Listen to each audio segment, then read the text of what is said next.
आमच्या निर्माणकर्त्या, आमच्या सर्व गरजा पुरवणाऱ्या, आमचं शरीर, जीव आणि आत्मा यांचं संगोपन करणाऱ्या आमच्या सदाजीवी परमेश्वर बापा, तुम्ही परमथोर परमस्तुत्य परमेश्वर आहात, परमशक्तिशाली आहात परमेश्वर बापा. काल, आज आणि युगानुयुग तुम्ही सारखाच आहात.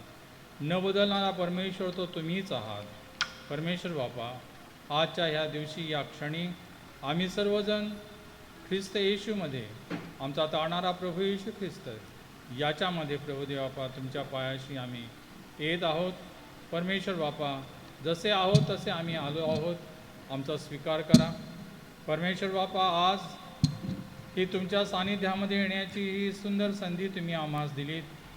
आम्ही आमच्या कर्तृत्वामुळे नव्हे, आमच्या चांगुलपणा नव्हे, आमच्या नीतिमत्वामुळे नव्हे, तर बापा ही केवळ तुमची दया आणि कृपा जी ख्रिस्त येशूमध्ये तुम्ही आम्हावरती ओतली, तुमचं जे प्रभुदेवापा अतोनात प्रेम जे तुम्ही ख्रिस्ताच्या बलिदानामध्ये प्रभुदेवापा तुम्ही आम्हासाठी प्रकट केलं, त्या तुम्हास प्रभुदेवापा आम्ही धन्यवाद आणि स्तुती देतो. आणि परमेश्वर बापा, यावेळेस आज या प्रभुदेवापा तुमच्या मंदिरामध्ये आम्ही आलो असताना इथून पुढील प्रभुदेवापा सर्व काही होणारी उपकार स्तुती, येणारा शब्द, अर्पणात येणारं प्रभुदेवापा दान आणि प्रार्थना प्रभू परमेश्वर बापा, या सर्व आम्ही तुमच्या पायाशी आम्ही प्रभुदेवापा वाहतो. धन्यवाद, स्तुती, मान, सन्मान, गौरव देतो. होय प्रभू परमेश्वर बापा, जसं दावीद आपल्या स्तोत्रामध्ये म्हणतो, तुमचं नाव प्रभुदेवापा स्वर्गाहून उंच आहे. सर्व पृथ्वी, सर्व सृष्टी व्यापून राहिलेलं तुमचं हे महनीय नाव आहे प्रभुदेवापा. तुम्हास आम्ही धन्यवाद आणि स्तुती द्यावा तितकं थोडाच आहे प्रभुदेवापा. आज आमची अंतःकरणं उघडा प्रभुदेवापा. या प्रिय पवित्र आज्ञा बापा, आम्हा सर्वांचा ताबा घ्या प्रभुदेवापा. आमची अंतःकरणं उन्नत करा परमेश्वराच्या भक्तिस्तुतीनं, ख्रिस्तावरील प्रेमामध्ये प्रभुदेवापा. आज आमची अंतःकरणं प्रभू परमेश्वर बापा भरून टाका आणि आमच्या मुखाद्वारे, आमच्या अंतःकरणाद्वारे आज खऱ्या अर्थानं आत्म्यानं प्रभुदेवापा सत्यतेमध्ये तुमची उपासना, तुमची भक्ती व्हावी असं होऊ द्या. जे प्रभुदेवापा आज या तुमच्या पवित्र मंदिरात येण्यासाठी निघाले आहेत प्रभुदेवापा, त्यांच्या मार्गातील सर्व अडचणी काढून टाका. त्यांना इथे सुखरूपपणे घेऊन येऊ द्या प्रभुदेवापा.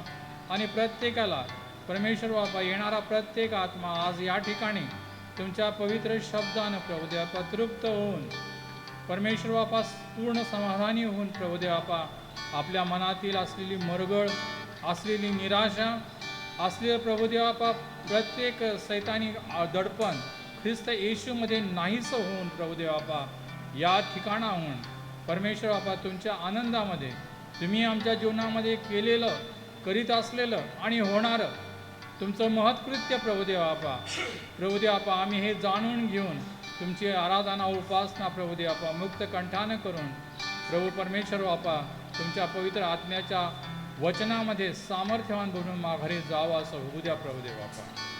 या प्रिय पवित्र आत्म्या बापा, आम्ही तुमचं स्वागत करतो. आम्हा सर्वांचा ताबा घ्या.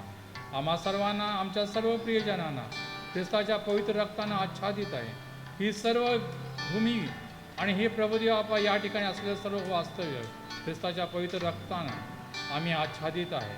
सैतानी दुष्ट आत्मा कुठंही प्रभू या ठिकाणी कार्य करणार नाही. तर प्रभू येशू ख्रिस्ताच्या नावामध्ये परमेश्वर बापा तुम्ही आम्हास तुमच्या वचनामध्ये, तुमच्या सत्यतेमध्ये बंधमुक्त केलेलं आहे. या विश्वासानं प्रभुदेवापा ही सर्व उपासना ख्रिस्ताच्या पवित्र नावामध्ये तुमच्या पायाशी सादर करतो. म्हणून ऐका बापा. आमेन. बंधू यश चालवेल आपल्याला प्रार्थनेमध्ये. आपण सगळे आपल्या जागेवर उठून उभं राहूया.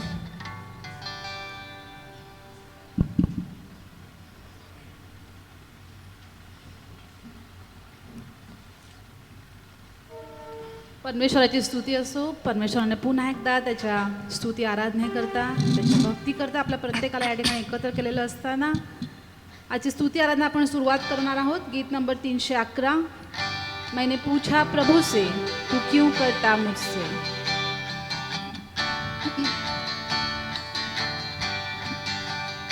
मैंने पूछा प्रभु से तू क्यों करता मुझसे इतना प्यार।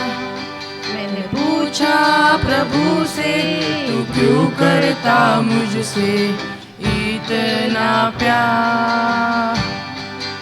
उसने कहा पूरे दिल से, क्योंकि तू है मेरे हाथों की रचना। उसने कहा पूरे दिल से, क्योंकि तू है मेरे हाथों की रचना। मैंने पूछा प्रभु से तू क्यों करता मुझसे इतना प्यार। मैंने पूछा प्रभु से तू क्यों करता मुझसे इतना प्यार। तेरी राहों पर चलते चलते कई बार मेरे कदम भटक गए। तेरी राहों पर चलते चलते कई बार मेरे कदम भटक गए। फिर भी न छोड़ा तूने हाथ मेरा, फिर भी न छोड़ा तूने हाथ मेरा। तू क्यों करता मुझसे इतना प्यार। मैंने पूछा प्रभु से तू क्यों करता मुझसे इतना प्यार। कई बार तुम्हें खुशी देनी चाहिए, गम के अलावा कुछ ना दिया। कई बार तुम्हें खुशी देनी चाहिए, गम के अलावा कुछ ना दिया। फिर भी न छोड़ा तूने हाथ मेरा, फिर भी न छोड़ा तूने हाथ मेरा। तू क्यों करता मुझसे इतना प्यार। मैंने पूछा प्रभु से तू क्यों करता मुझसे इतना प्यार। मैंने पूछा प्रभु से तू क्यों करता मुझसे इतना प्यार। सेनाओं का यहोवा हमारे संग संग है, याकूब का परमेश्वर हमारा ऊंचा गढ़ है।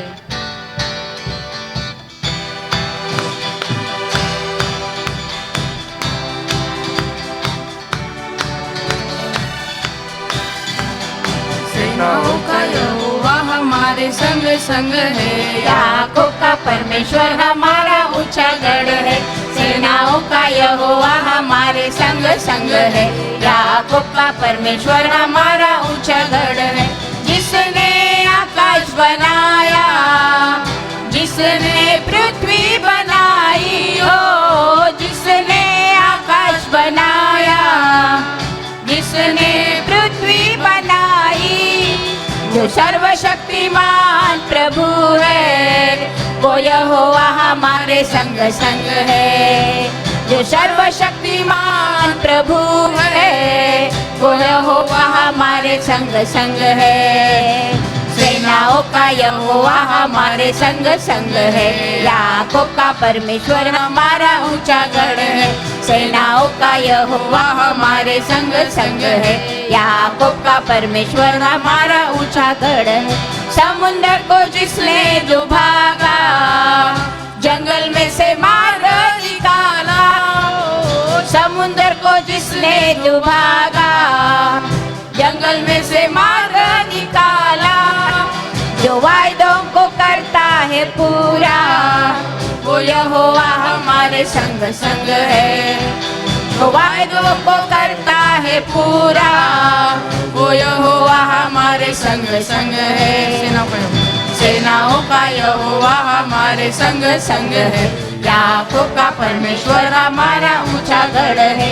सेनाओं का यहोवा हमारे संग संग है, याकूब का परमेश्वर हमारा ऊंचा गढ़ है। लाजर को जिसने जिलाया, जक्कई को जिसने बचाया। ने जिलाया, जक्कई को जिसने बचाया, जिसके लिए सर्व संभव वो यहोवा हमारे संग संग है। जिसके लिए सर्व संभव वो यहोवा हमारे संग संग है। सेनाओं का यहोवा हमारे संग संग है। याकूब का परमेश्वर हमारा ऊंचा गढ़ है। सेनाओं का यहोवा हमारे संग संग है। याकूब का परमेश्वर हमारा ऊंचा गढ़ है।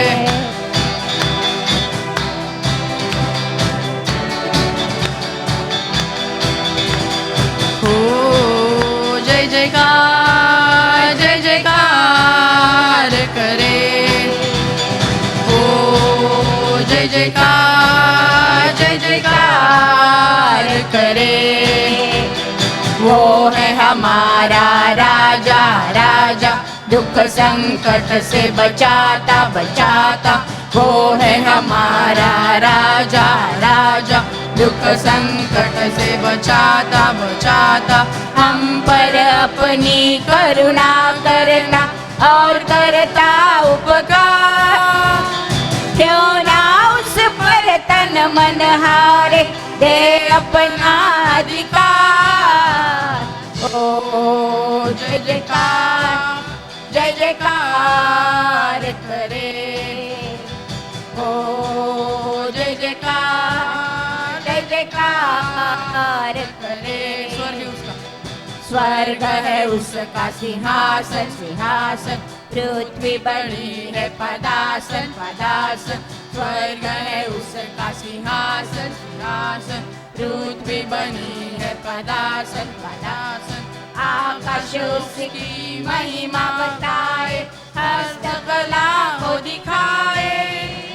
सारी सृष्टि उसकी रचना, उसका ही है बेकार।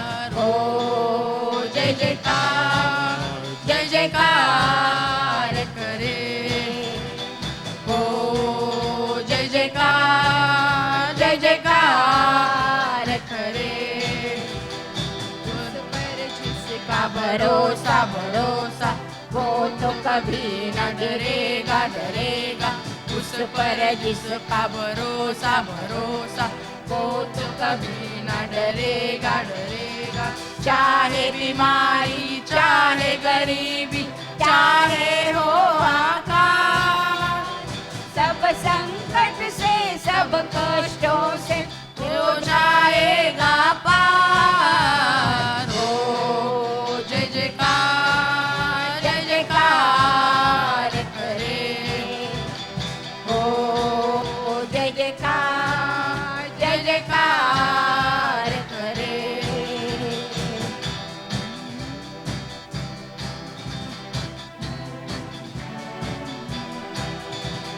गाईन मी उपकार तुझे हे प्रभु राया, गाईन मी उपकार तुझे हे प्रभु राया। हे प्रभु राया, हे प्रभु राया, हे प्रभु राया, हे प्रभु राया।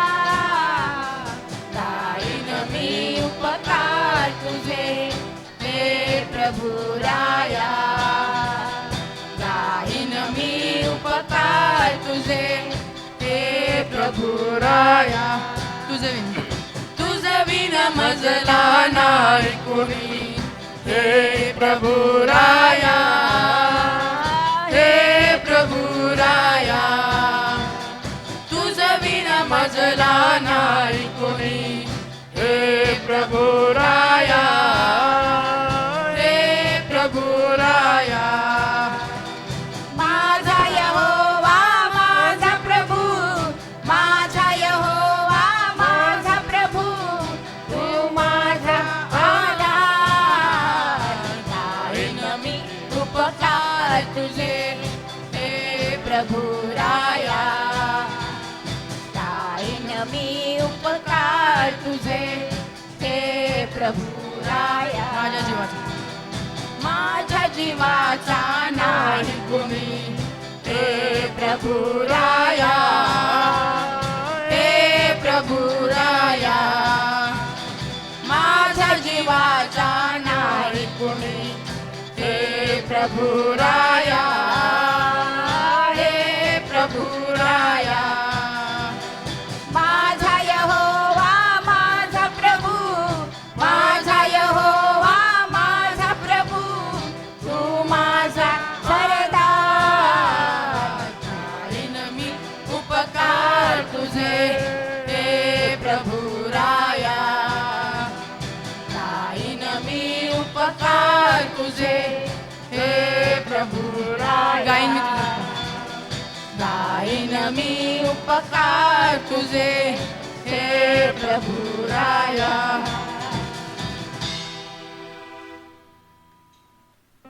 आपण सर्वजण आपले डोळे बंद करूयात आपले हात त्या स्वर्गाकडे करूयात आणि ते गीत आपण गाणार आहोत प्रभूची निशानी की ओर मैं दौड़ा चला जा रहा हूं.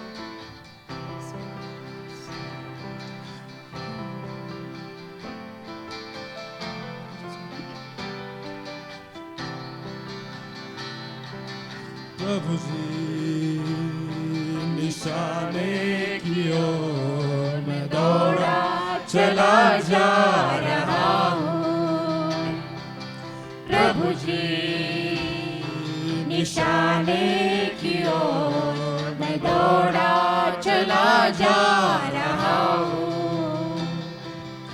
ऊंची बुलाहट के योग्य प्रतिफल मैं पाने जा रहा हूँ ऊंची बुलाहट के योग्य प्रतिफल मैं पाने जा रहा हूँ प्रभु जी निशाने की ओर मैं दौड़ा चला जा रहा हूँ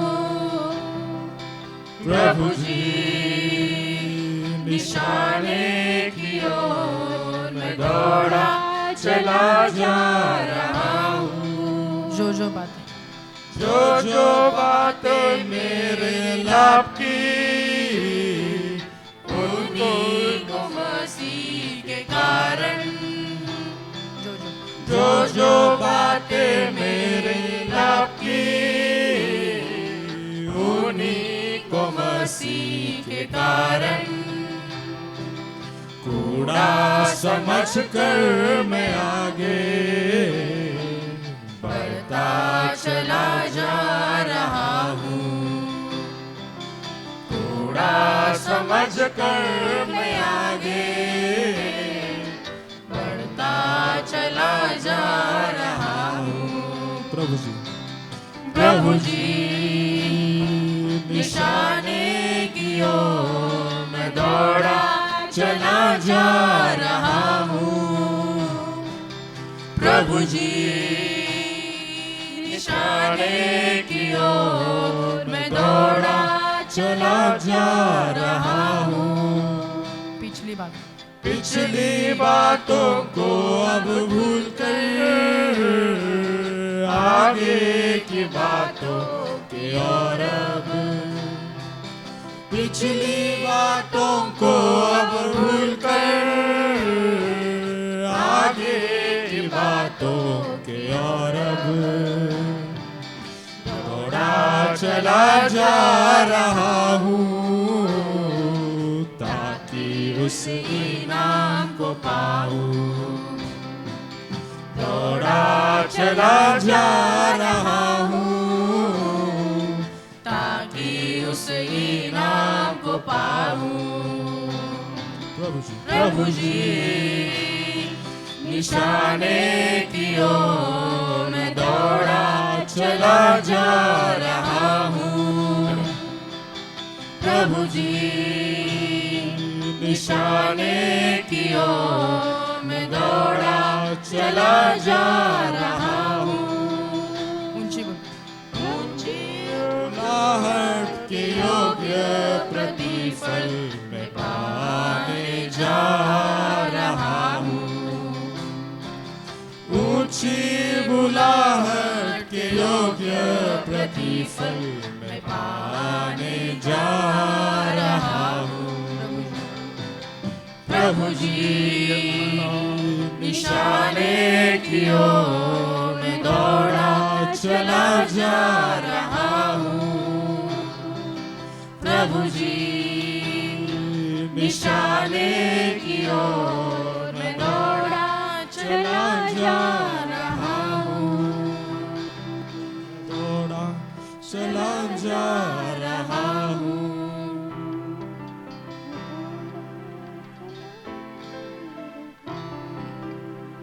स्तुती सुयोग आणि भयास पात्र असणारा महान सेनाधीश परमेश्वर बापा, तुझे आभार आणि उपकार मानते प्रभू यशासाठी की गेल्या आठवडाभर तुमचा उत्तम प्रकारे सांभाळ करून हा सुंदर असा प्रभुवार तुमच्या आयुष्यामध्ये जोडलाच प्रभू परमेश्वर बाप्पा.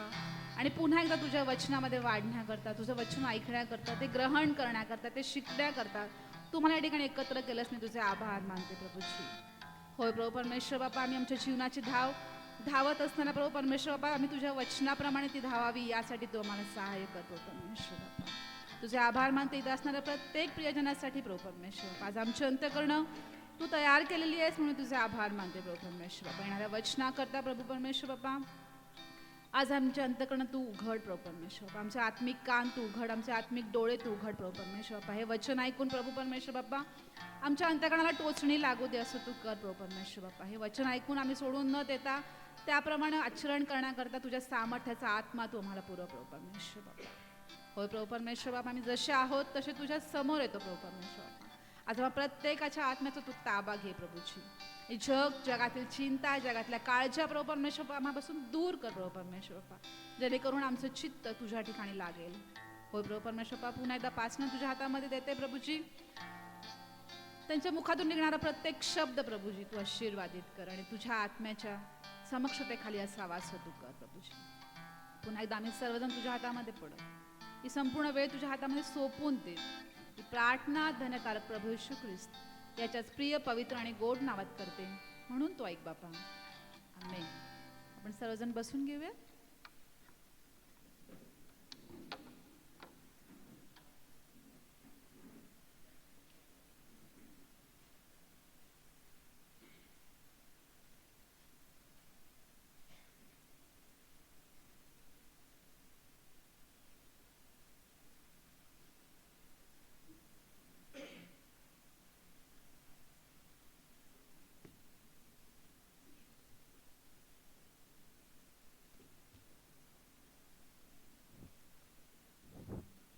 प्रभूची स्तुती असो. पुन्हा एकदा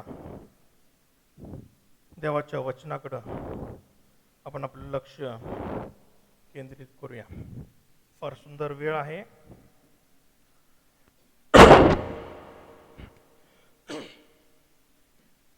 गेले काही आठवड्यांपासून आम्ही निवास मंडप आणि त्यातील जी अर्पणं आहेत त्या सर्वांचा आम्ही अभ्यास करत आहोत. आणि मागच्या वेळेस आम्ही शिकलो की कशा प्रकारे आम्ही छावणीमध्ये होतो आणि छावणीमध्ये येशू ख्रिस्त आलेला आहे आणि छावणीत तो आमच्यासाठी, आमच्या तारणासाठी आलेला आहे. आणि आम्ही बघितलं की पतनानंतरचा सगळ्यात पहिला परिणाम कोणता झालेला असेल मनुष्य मात्रावर, म्हणजे तो नग्न झाला. आणि परमेश्वर आपल्या पुत्राला येशू ख्रिस्ताला यासाठी या भूतलावर पाठवलं की त्याने तुमच्या आणि आमची नग्नता झाकावी. आणि मला पाहायला मिळतं की येशू ख्रिस्ताने आम्ही बघितलं की या छावणीमध्ये येऊन तुमच्याने आमच्यासाठी तारणाची वस्त्र शिवलेली आहेत आणि आमची नग्नता झाकलेली आहे. आता ती प्रोव्हिजन आहे. येशू ख्रिस्ताचं हे कार्य आहे, ज्या कार्याच्या द्वारे त्यानं तुम्हाला आम्हाला झाकण्याचा प्रयत्न केलेला आहे, झाकण्यासाठी तरतूद केलेली आहे. आणि परमेश्वराची ही तारणाची योजना आहे. आम्ही शिकलो की ही पापाची समस्या ही फक्त तुमच्या आणि आमच्या पुरती नाही आहे, तर ही वैश्विक समस्या आहे. आणि वैश्विक समस्या जर घालवायची असेल तर आम्हाला वैश्विक योजना सुद्धा असणं फार गरजेचं आहे. म्हणून परमेश्वरानं ही वैश्विक समस्या सोडवण्यासाठी, वैश्विक पापाची समस्या सोडवण्यासाठी ख्रिस्ताला या भूतलावर पाठवलेलं आहे आणि त्यांनी ते पापाचं कायमचा हरण जे म्हणलेलं आहे ते तुमच्या आणि आमच्यापासून केलेलं आहे. आता मी छावणीमध्ये बघितलं की जिथं पापी लोक राहत आहेत, पापी लोक राहत आहेत. शरंद्र मास्टरचा असा जरा पापी लोक त्या ठिकाणी राहत आहेत आणि आम्ही बघितलं की शब्ददेही झाला आणि त्यानं आमच्यामध्ये वस्ती केली. आज आम्ही आत येत आहोत. आम्ही छावणीमध्ये आजूबाजूला सगळे लोक राहत होते आणि मध्यभागी हा निवास मंडप होता. मागच्या वेळेस आपण त्या छावणीबद्दल शिकलेलो आहोत. आता जेव्हा यहुदी लोक किंवा देवाचे निवडले लोक त्या निवास मंडपाजवळ येत होते, चारी बाजूनं काय होती, कनात होती आणि आत येण्याचा एकच मार्ग होता, त्याला द्वार म्हणलेलं आहे, निवास मंडपाचं द्वार. आता मी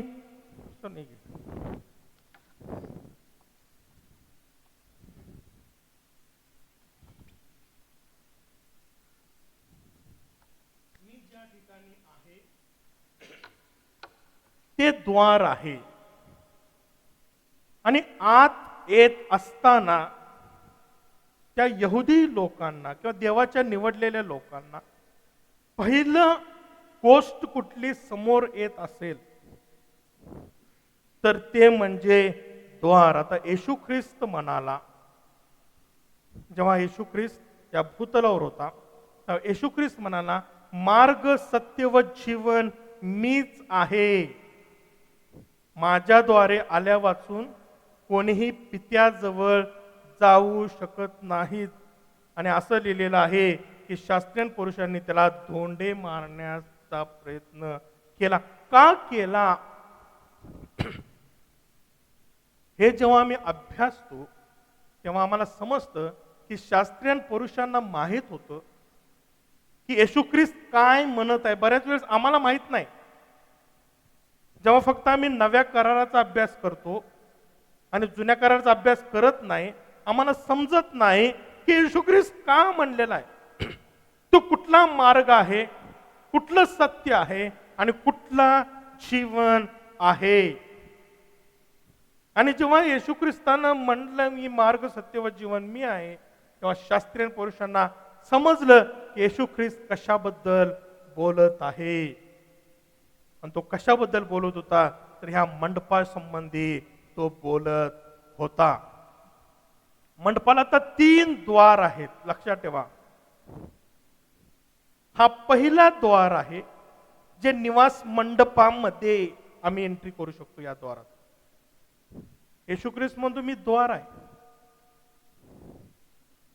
मीच द्वार आहे ज्याद्वारे तुम्ही पित्याजवळ जाऊ शकता. दुसरं द्वार आहे जे दर्शन मंडपाचं द्वार आहे, त्याला सत्य म्हणलेलं आहे. इफिसकरास पत्र याचा 4था अध्याय. आपण जेव्हा त्या द्वाराजवळ जाऊ, आम्ही या द्वाराचा अभ्यास करणार आहोत. 5 पदरी सेवा, 5 पोल बसवायला सांगितले, त्याला सोन्यानं मडवायला सांगितलं. वर सोनं होतं, खाली पाया त्याचा काय होता, पितळेचा होता. ही मंडळीचं दर्शक आहे. या 5 पदरी सेवा यासाठी मंडळीला दिल्या की त्यांनी तुम्हाला सत्यात चालवावं. आणि म्हणून येशू ख्रिस्त म्हणतो मार्ग मी आहे निवास मंडपाचा, जे तुम्ही आत येऊ शकता.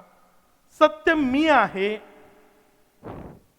जिथून तुम्ही ज्या सत्याच्या द्वारेच तुम्ही स्वर्गामध्ये पदार्पण करू शकता, देवाच्या समक्षतेकडे जाऊ शकता. आणि तिसरी गोष्ट येशू ख्रिस्त म्हणतो मी जीवन आहे. आणि जर तुम्हाला तिसरा पडदा जर दिसत असेल तर तो आहे जीवनाचा पडदा. तिथून पुढेच तुम्ही सार्वकालिक जीवनामध्ये प्रवेश करता. मनुष्यानं जे जीवन गमावलं एदेनमध्ये पापाचं वेतन मरण आहे आणि मनुष्यानं पाप केलं आणि त्याच्या जीवनात मरण आलं. पण परमेश्वराची इच्छा होती की मनुष्यानं ते जीवनाचं फळ खावं आणि सार्वकालिक जीवन जगावं. पण मनुष्यानं पाप केलं आणि मरण त्याच्या जीवनात आलं. हीच मरणाची समस्या त्या जीवनाच्या द्वाराच्या द्वारे तिथून जेव्हा तुम्ही आत जाता तेव्हा तुमचं जीवन हे सार्वकालिक जीवनामध्ये प्रवेश करतं. आणि म्हणून येशू ख्रिस्त म्हणतो मार्ग, सत्य आणि जीवन. निवास मंडपातील 3 द्वार आहेत. येशू ख्रिस्त म्हणतो ते मी आहे. आणि म्हणून ही निवास मंडप ही ख्रिस्ताची छाया आहे. कलसीकरास पत्र त्याचा 2 अध्याय 17 वचन आम्हाला पाहायला मिळतं की देवाचं वचन आम्हाला सांगतं की ती तर काय आहे, छाया. जुन्या करारातील निवास मंडप इब्रिकरास पत्रामध्ये सुद्धा सांगितलेलं आहे की निवास मंडप काय आहे, ती छाया आहे. वास्तविक स्वरूप कोण आहे तर ख्रिस्त आहे. आता तुम्ही आणि आम्ही छावणीतून, बघा छावणीमध्ये पाप आहे. छावणी हे जगाचं दर्शक आहे. छावणीमध्ये जग आणि जगातल्या गोष्टी आहेत. मनुष्य आहे. येशू ख्रिस्त मनुष्य रूप धारण केलं. तो त्या मनुष्यामध्ये तो जन्म घेतला शारीरिकदृष्ट्या आणि तो शुद्ध आणि पवित्र जीवन जगला, निष्कलंक निर्दोष. आणि तो आत आलेला आहे. आता आपण काय बघत आहोत, येशू ख्रिस्ताचं मार्गक्रमण बघत आहोत, ज्याद्वारे येशू ख्रिस्त ज्या पायऱ्यांनी गेलेला आहे, जो मार्ग त्यानं घेतलेला आहे, आणि मग तो का कोणकोणत्या पायऱ्या तो पूर्ण करत गेलेला आहे. आणि मग देवाची इच्छा आहे, परमेश्वराची इच्छा आहे आम्ही ख्रिस्ताला अनुसरावं. आता ख्रिस्ताला अनुसरावं म्हणजे काय करायचं आहे, तो आमचा किस्सा आहे, तो आमचं उदाहरण आहे. आणि म्हणून आमचाही प्रवास छावणीतून देवाच्या समोरतेकडे जायचा. आणि म्हणून येशू ख्रिस्ताची मार्ग आम्ही बघितला पाहिजे आणि आम्ही सुद्धा त्याच मार्गाने त्याला अनुसरावं ही परमेश्वराची इच्छा आहे. आता येशू ख्रिस्त जीवन जगलं. आता हे द्वार ज्याला मार्ग म्हटलेला आहे ते काय आहे. आज थोड्या वेळ आम्ही या विधीकडे येण्याच्या आधी आम्ही तुमच्या आणि आमच्या जीवनात आम्ही मिसरात होतो, आम्ही त्या छावणीत होतो, आम्ही त्या गुलामगिरीत होतो. पण देवाचं वचन आम्हाला सांगतं, परमेश्वर म्हणतो इस्रायल लोकांना, मी तुम्हाला मिस्रातून अशासाठी बाहेर काढलं. मी तुम्हाला मिस्रातून अशासाठी बाहेर काढलं की तुम्ही मध्ये आधी कुठेतरी फिरू नये, तर तुम्ही कुठं जावं, तुम्ही त्या कनानात पोहोचावं. परमेश्वराची इच्छा आहे, आम्हाला जगातून बाहेर काढलेलं आहे, पण आम्ही कुठं जात आहोत हे फार महत्वाचं आहे. परमेश्वर म्हणतो मी तुम्हाला जगातून यासाठी बाहेर काढलं की तुम्ही कनानात, त्या स्वर्गीय यरूशलेमेत, परमेश्वराच्या घरामध्ये तुम्ही पोहोचावं. आज सगळ्यात महत्वाचा प्रश्न आमच्या समोर आहे, आज आम्ही कुठं आहोत. आज आम्ही मिस्रामध्ये आहोत, मिसर सोडलेला आहे, पण अरण्यात भटकत आहोत. कुठं जायचं समजत नाही. कनान देशाचा आमचा दृष्टिकोन, त्याच्याकडे बघण्याचा दृष्टिकोन, त्याला अनुसरण्याचा दृष्टिकोन आम्ही विसरलेला आहे. आणि मग जसं 40 वर्ष इस्रायल लोक त्या अरण्यात फिरले तसं आम्हीही फिरत आहोत का. आज कुठेतरी आम्ही विचार करूया का आम्ही त्या कनान देशाकडे आम्ही चाललेलो आहोत. तो रस्ता आम्हाला माहित आहे, त्या रस्त्यावर आम्ही मार्गक्रमिका करत आहोत, आम्ही चालत आहोत. आज आम्ही कुठं आहोत, थोडा वेळ आम्ही विचार करूया. परमेश्वरानं आम्हाला त्या छावणीतून बाहेर काढलं आणि हा निवास मंडप अशासाठी दिला की आम्हाला समजावं की आमचा प्रवास कुठं असावा. एदेन बागेमध्ये आम्ही बघितलं आदामाचा प्रवास त्या जीवनाच्या झाडापासून बाहेर जगामध्ये गेलेला आहे.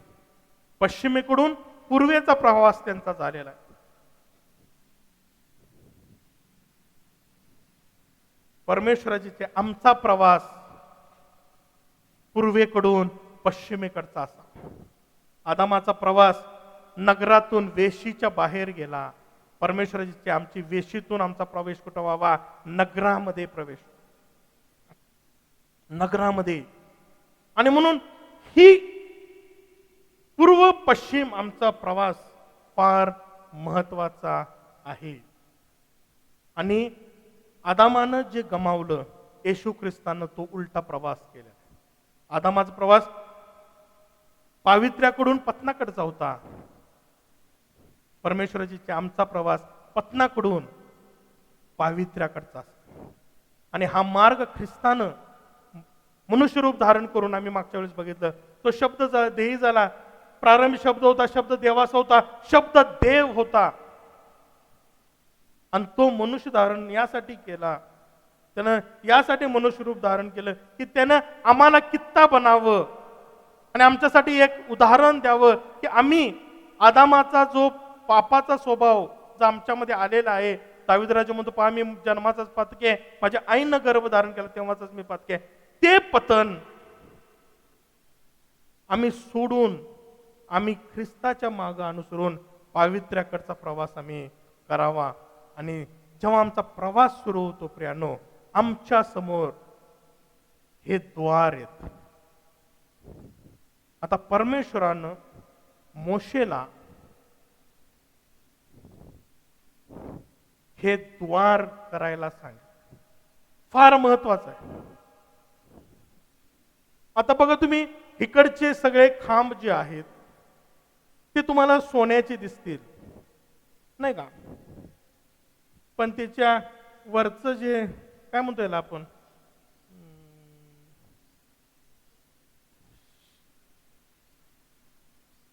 तुळी म्हणतो नाही का, काय म्हणतो, टॉप, सगळ्यांचे वेगवेगळे आहेत. आता तिकडे सोन्याचा आहे, खाली बेस त्याचा काय कॉपरचा आहे, पण त्या बाजूचा कोणता आहे?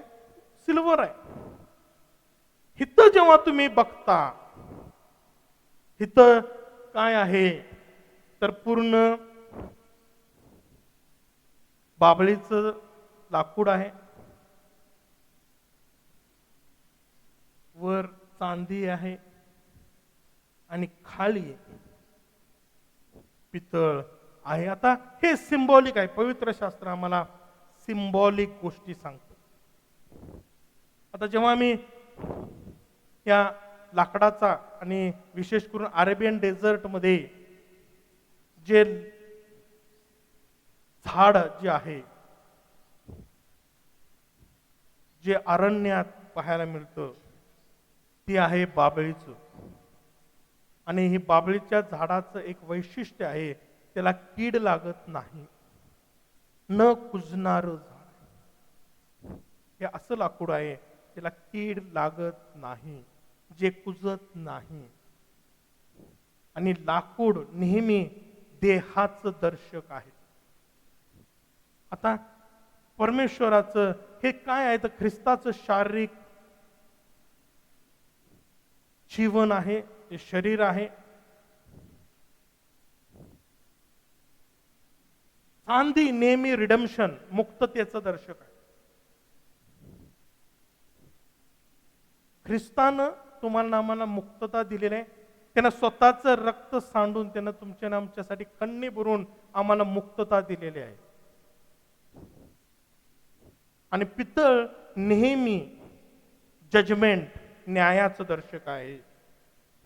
आणि ख्रिस्तानं तुमच्या आणि आमच्यावरचा न्याय स्वतःवर घेतलेला आहे.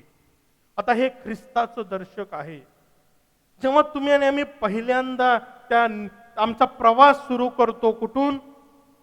मिस्रातून, जगातून, सगळ्यात पहिली गोष्ट आमच्या समोर येते हे द्वार. आणि परमेश्वरानं मोशेला सांगितलं की हे द्वार कसं करायचं. आता काय सांगितलं मोशेला? तर अनुवाद तुम्ही जर निर्गमाचं पुस्तक जर उघडलं असेल, निवास मंडपाचं, तर तुम्हाला पाहायला मिळतं की ज्या वेळेस तो या द्वाराबद्दल बोलत आहे, आता मी जास्त वेळ द्वाराबद्दल शिकणार नाही, हे काय आहे. आता उगाच 4 रंग दिलेत का, उगाच 4 खांब दिलेत का, नाही. प्रत्येक गोष्ट परमेश्वरानं मोशेला जेव्हा सांगितली, हे फार महत्वाच्या गोष्टी परमेश्वरानं सांगितलेल्या आहेत. प्रियानो, परमेश्वराचं इच्छा आहे की आम्ही जेव्हा परमेश्वराकडचा प्रवास सुरू करावा, आम्हाला तो द्वार, जो मार्ग आहे, त्याला आम्ही भेटणं गरजेचं आहे. आणि येशू ख्रिस्त म्हणतो, मार्ग मी आहे, तो द्वार मी आहे. आता हे 4 खांब किंवा 4 पडदे, 4 रंग आम्हाला फार महत्वाच्या गोष्टी आम्हाला सांगतात. हे ख्रिस्ताचं कॅरेक्टर आहे, हे ख्रिस्ताचे ऑफिसेस आहेत, ख्रिस्ताचे अधिकार क्षेत्र आहेत, आम्ही म्हणू शकतो.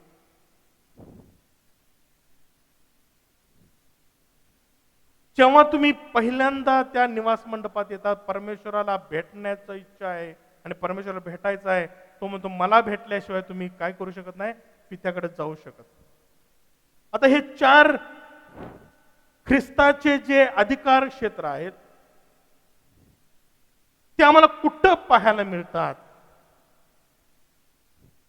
तर आम्हाला नव्या करारातील पहिल्या 4 पुस्तकांमध्ये, ज्यांना ख्रिस्ताचं शुभवर्तमान म्हटलेलं आहे. 4 शुभवर्तमान, परमेश्वराने त्यांना 4 रंगाचे पडदे करायला सांगितले. 4 खांब ख्रिस्ताचं शारीरिक रूपातलं दर्शन आहे. आम्ही पहिल्यांदा येतो, आम्हाला ख्रिस्ताची ओळख होते. बघा, बाहेर आम्ही ऐकलंय ख्रिस्ताबद्दल, तो शब्द देही झालेला आहे, त्याने आमच्यामध्ये वस्ती केलेला आहे, तो निर्दोष होता, निष्कलंक होता.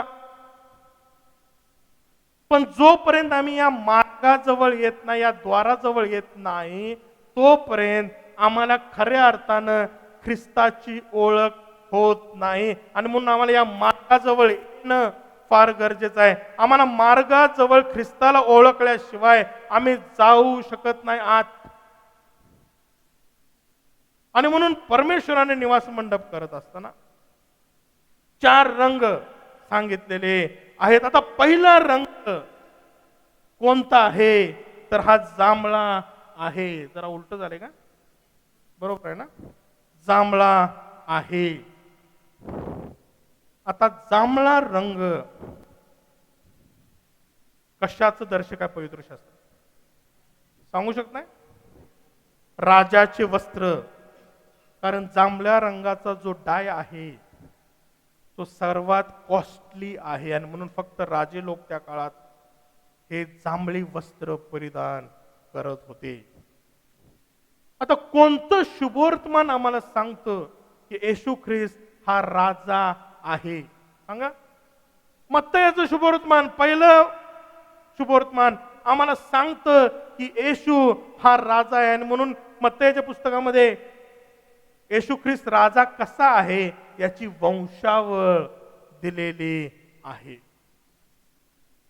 पहिलं, तो राजा आहे आणि तो राजा म्हणूनच येणार आहे. आणि म्हणून तो राजा आहे. आणि जशी आम्ही राजाला किंमत देतो, तशी आम्ही आमच्या प्रभू येशू ख्रिस्ताला किंमत देणं फार गरजेचं आहे.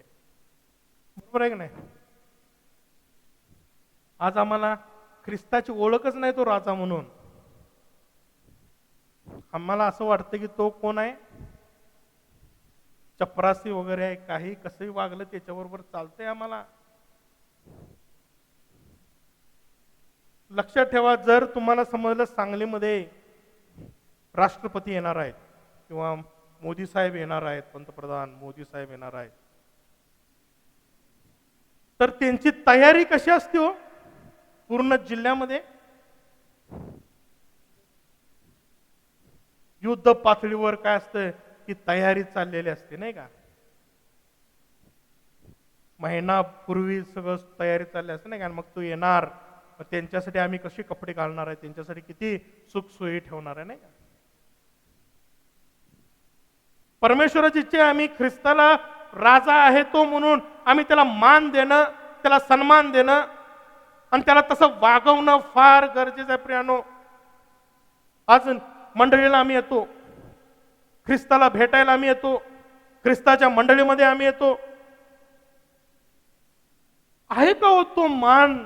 त्या मानानं आम्ही येतो का? आज मी माझ्या ख्रिस्ताला भेटणार आहे आणि तो कोण आहे? राजांचा राजा आहे. कसं येतोय आम्ही? खरंच त्या उत्साहाने येतो का? त्या तयारीने आम्ही त्याला येतो का? का आम्हाला आशीर्वाद मिळत नाहीत? का आम्ही आशीर्वादित होत नाही?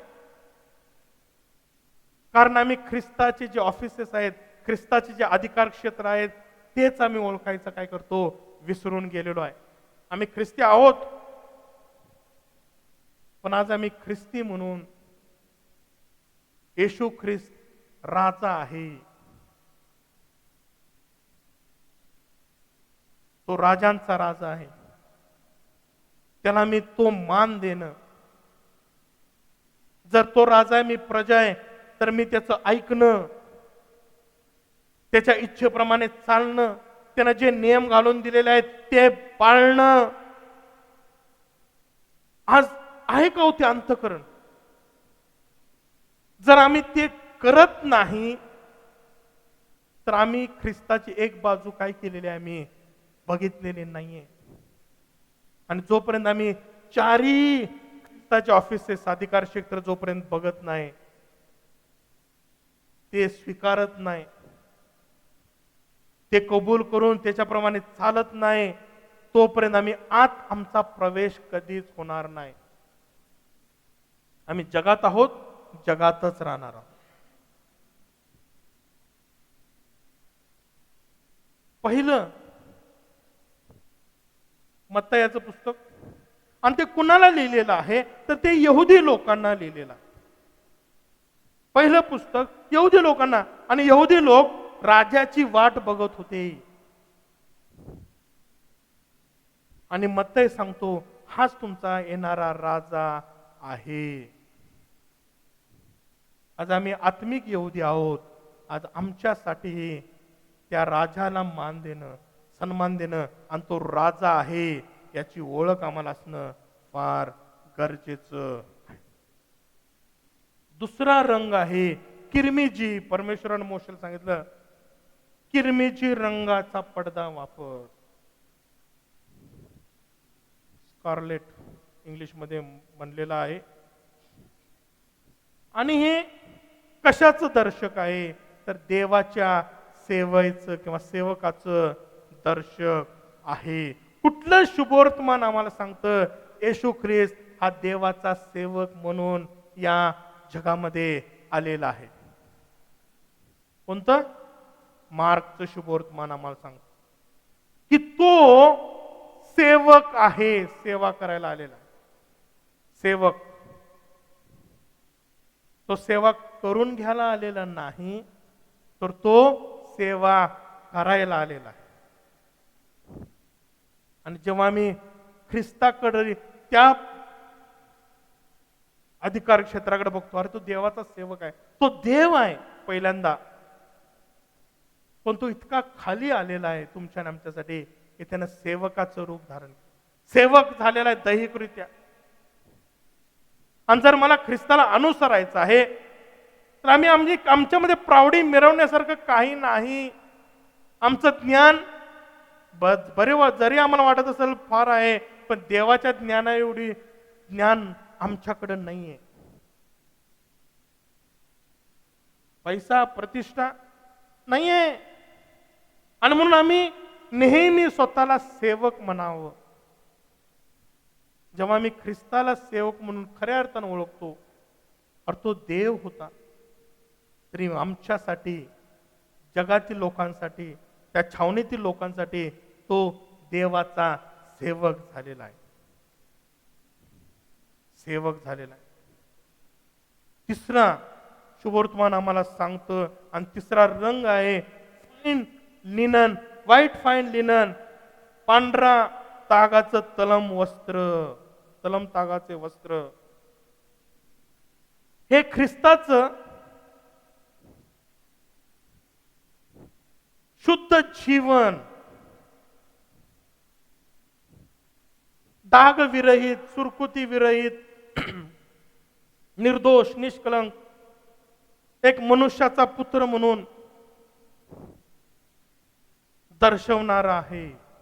आता कोणतं शुभवर्तमान आम्हाला सांगतं की तो मनुष्याचा पुत्र होता? कोण, कुठला आहे? लूक. आणि लूक कोण होता? तर तो स्वतः डॉक्टर होता. आणि लूकनं ख्रिस्ताचं ते अधिकार क्षेत्र दाखवलं, तो मनुष्याचा पुत्र होता. पण तो कसा होता? पांढऱ्या शुभ्र वस्त्राप्रमाणे, ज्याच्यावर कोणताही डाग नाही, कोणतीही सुरकुती नाही, शुद्ध, निष्कलंक, निर्दोष असं जीवन, परिपूर्ण असं जीवन. आणि सगळ्यात चौथं शुभवर्तमान, चौथा रंग आम्हाला कोणता दाखवत आहे? तर तो निळा आहे. निळा रंग ह्या आकाशाचा रंग आहे. निळा रंग हे दैवी गोष्टींचा दर्शक आहे, स्वर्गीय गोष्टींचं दर्शक आहे. आणि म्हणून योहानाचं शुभवर्तमान आम्हाला सांगतं की तो देवाचा पुत्र आहे. बघा, 4 शुभवर्तमान, 4 रंग आणि 4 शुभवर्तमान 4 वेगवेगळ्या गटांना सांगितलेले आहेत. मत्याचं शुभवर्तमान आम्हाला सांगतं ते यहुदी लोकांसाठी दिलेलं आहे. मार्कचं शुभवर्तमान आम्हाला सांगतं ते रोमन साम्राज्यासाठी, रोमी लोकांसाठी लिहिलेलं आहे. लूकचं शुभवर्तमान कुणाला सांगत आहे? तर तो ग्रीक लोकांना सांगत आहे. पण योहानाचं शुभवर्तमान सर्वांना काय करत आहे? सांगत आहे. आणि म्हणून योहान फार सुंदर शुभवर्तमानात तो ख्रिस्ताकडे त्यांना घेऊन येत आहे. आणि मग योहानाच्या पत्रांमध्ये तो जे आलेले आहेत त्यांना तो कुठं घेऊन जात आहे? ख्रिस्ताकडे घेऊन जात आहे, देवाकडे तो घेऊन जात आहे, त्यांना स्थिर उभा करत आहे. फार सुंदर योहानाच्या पत्रांमध्ये आम्ही अभ्यास केलेला आहे. आता परमेश्वराची इच्छा आहे की ह्या 4 रंग, ख्रिस्ताचे 4 ऑफिसेस आम्ही नीट समजावेत. देवाचं वचन आम्हाला सांगतं, पहा पहा पहा, बिहोल्ड, पहा त्या ख्रिस्ताकडं. आता बघा, पवित्र शास्त्रात परमेश्वराने 4 गोष्टी बघायला सांगितलेल्या आहेत. कडे आपण जकरियाचा 9वा अध्याय 9वं वचन, अनु सिस्टर काढतील यशया 42:1, मोऱ्यांटी काढतील जकरिया 6:12,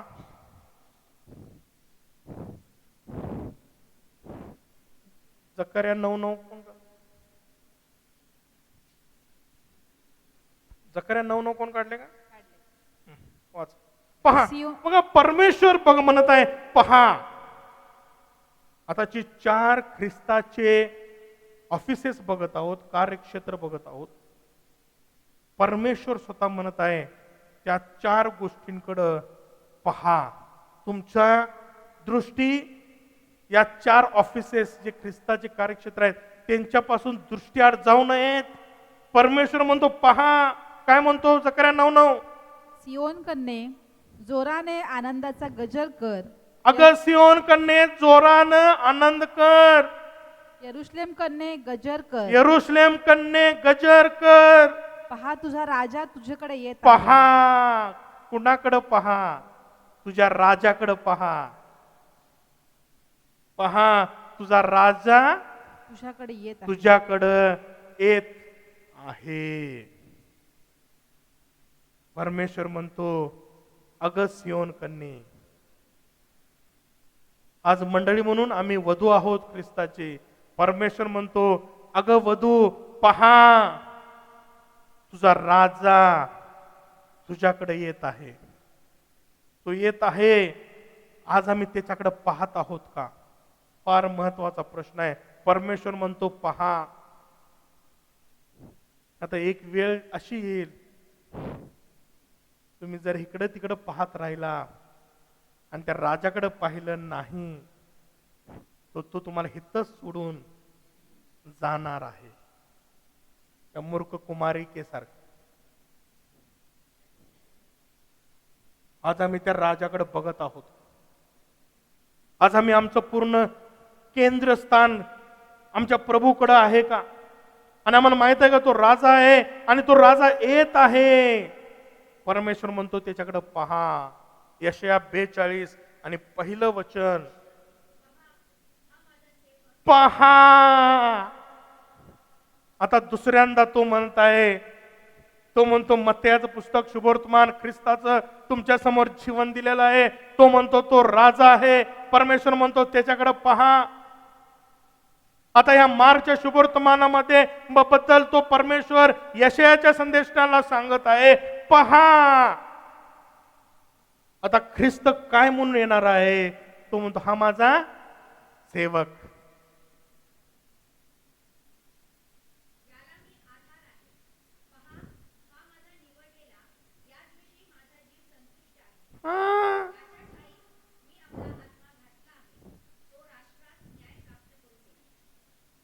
राष्ट्रास न्याय प्राप्त करेन.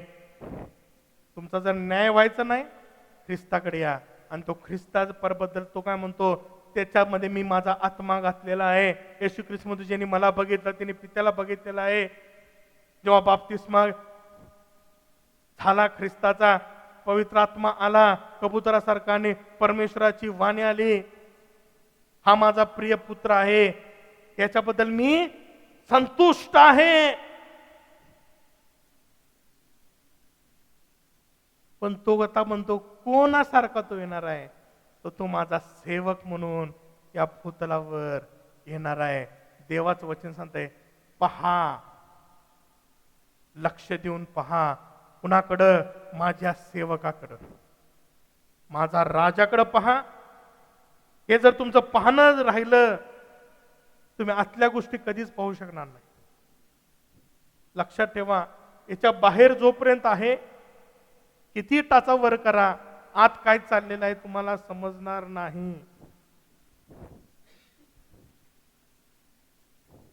परमेश्वर म्हणतो, पहा, सियोन कन्ये तुझा राजा येत आहे.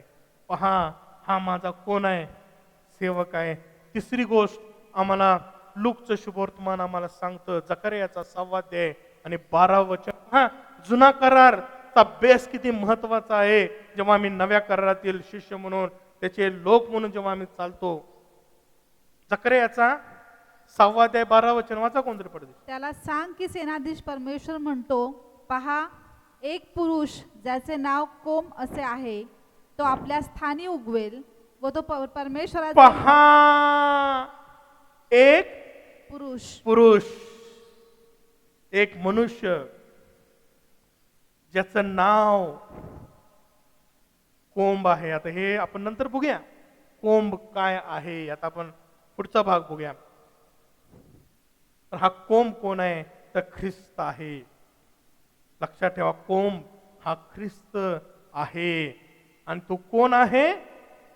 बिहोल्ड अ मॅन म्हणलेला आहे. बघा त्या पुरुषाकडे, बघा बघा किती पांढरा शुभ्र आहे, निर्दोष, निष्कलंक, डागविरहित, सुरकुती विरहित. बघा त्या मनुष्याकडे, बघा.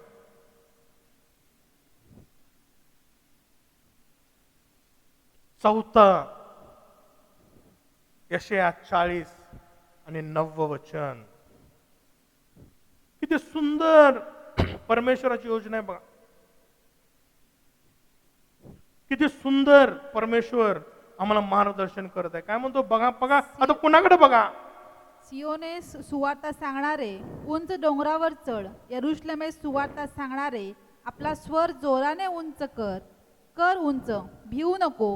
यहुदाच्या नगरास म्हण, तुमचा देव पहा. कोणाकडे पहा? तुमचा देव. आणि म्हणून योहान, लक्षात ठेवा, योहान नाही, योहानाचं शुभवर्तमान दिलं. तो म्हणतो पहा, हा देवाचा पुत्र आहे. आणि म्हणून तो पत्रामध्ये लिहितो, येशू ख्रिस्त हा खरा देव आहे. का म्हणला माहिती आहे त्यानं? कारण तो नेहमी ख्रिस्ताच्या उराशी होता. आणि असं लिहिलेलं आहे, असं लिहिलेलं आहे की ज्या शिष्यावर ख्रिस्ताची प्रीती होती तो योहान. सगळ्या शिष्यांची ख्रिस्तावर प्रीती होती, पण ख्रिस्ताची प्रीती कोणावर होती माहिती आहे? योहानावर. त्याचं कारण काय माहित आहे? 12 बाकीच्यांवर का नव्हती हो? होती. लक्षात ठेवा, 12 शिष्यांवर होती, पण योहान प्रिय का होता माहित आहे? उराशी टेकलेला होता. दुसरं कारण होतं, खऱ्या अर्थानं त्यानं ख्रिस्ताला ओळखलं. खऱ्या अर्थानं. आणि म्हणून योहानाच्या पुस्तकात सगळ्यात जास्त देवाबद्दलचे कॅरेक्टर्स आम्हाला फक्त योहानानंच दिलेले. सगळ्यात जास्त योहान 3:16. देवाने जगावर एवढे मोठे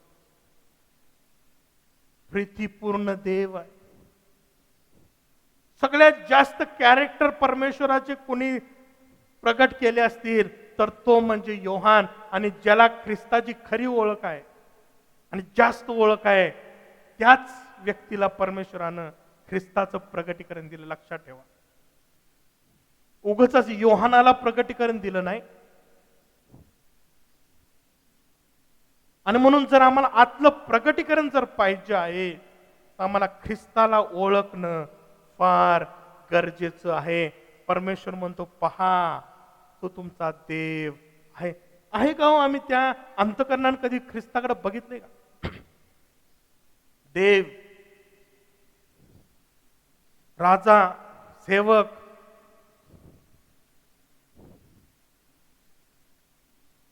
शुद्ध पवित्र पुरुष. आम्हाला ख्रिस्ताकडे फक्त सेवक म्हणून बघायला आवडतं नाही का? मग त्या सेवकाला कसंही वागवलं तरी आम्हाला चालतं. पण लक्षात ठेवा, ख्रिस्त देव आहे. आणि त्याच्याबद्दल असं लिहिलेलं आहे, तो नीतिमान न्यायाधीश. मनुष्याच्या हाती पडलं एक वेळ चालल, पण देवाच्या हातामध्ये आम्ही पडू नये. आज आम्ही ओळखतो का ख्रिस्ताला? हे 4 ऑफिसेस आहे. मत्तई सांगतो तो राजा आहे, मार्क सांगतो तो सेवक आहे, लूक सांगतो तो परिपूर्ण पुरुष आहे, मनुष्य आहे, योहान सांगतं तो देव आहे. 4 रंग, 4 गोष्टी परमेश्वर म्हणतो, बघा जुन्या करारात तो येणार आहे. आणि 2000 वर्षापूर्वी तो आला. आज आम्ही त्याच्याकडे बघत आहोत. आज आम्ही त्याच्याकडे बघत आहोत का? बघत आहोत का? आता जरा अंकुराकडे बघूया. अंकुर किंवा ब्रांचेस, कोंब. कोंब हा कोंब जो आहे पवित्र शास्त्रात फार मध्ये ब्रांचेस. येशू ख्रिस्ताने सांगितलं, द्राक्षीच्या मळ्याचा दृष्टांत, जर तुम्ही माझ्यामध्ये असाल तरच तुम्ही फळ देऊ शकता. थोडा वेळ 4 शुभवर्तमान आम्हाला काय सांगत आहेत बघूया. जकरिया याचा 3रा अध्याय 8वं वचन कोणतरी काढा. इर्मया 23:5 कोणतरी काढा. जकरिया 6:12 आणि यशाया 4:2. पटपट पटपट वाचूया आपण. 3:8. इर्मया पहिलं काढा 23:5. बघा तो त्या राजाबद्दल काय सांगत आहे.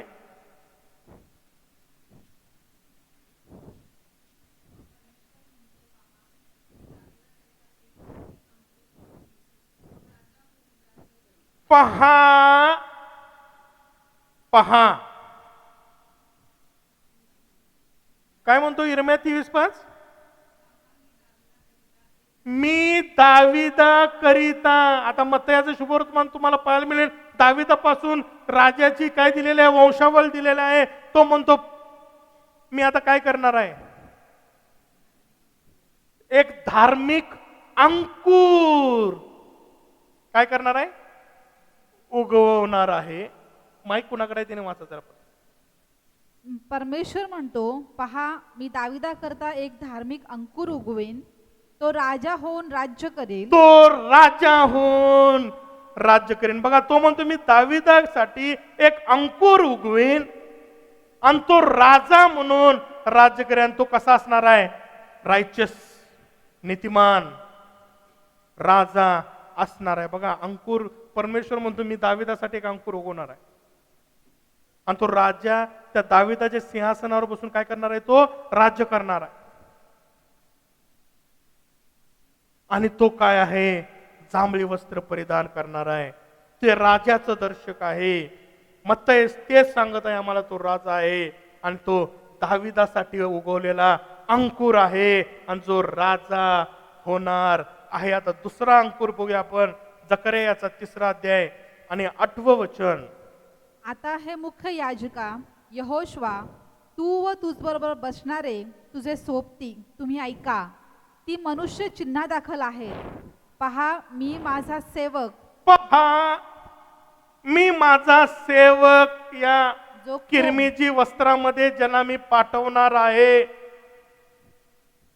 जो कोंब त्याला आणतो. जो कोंब,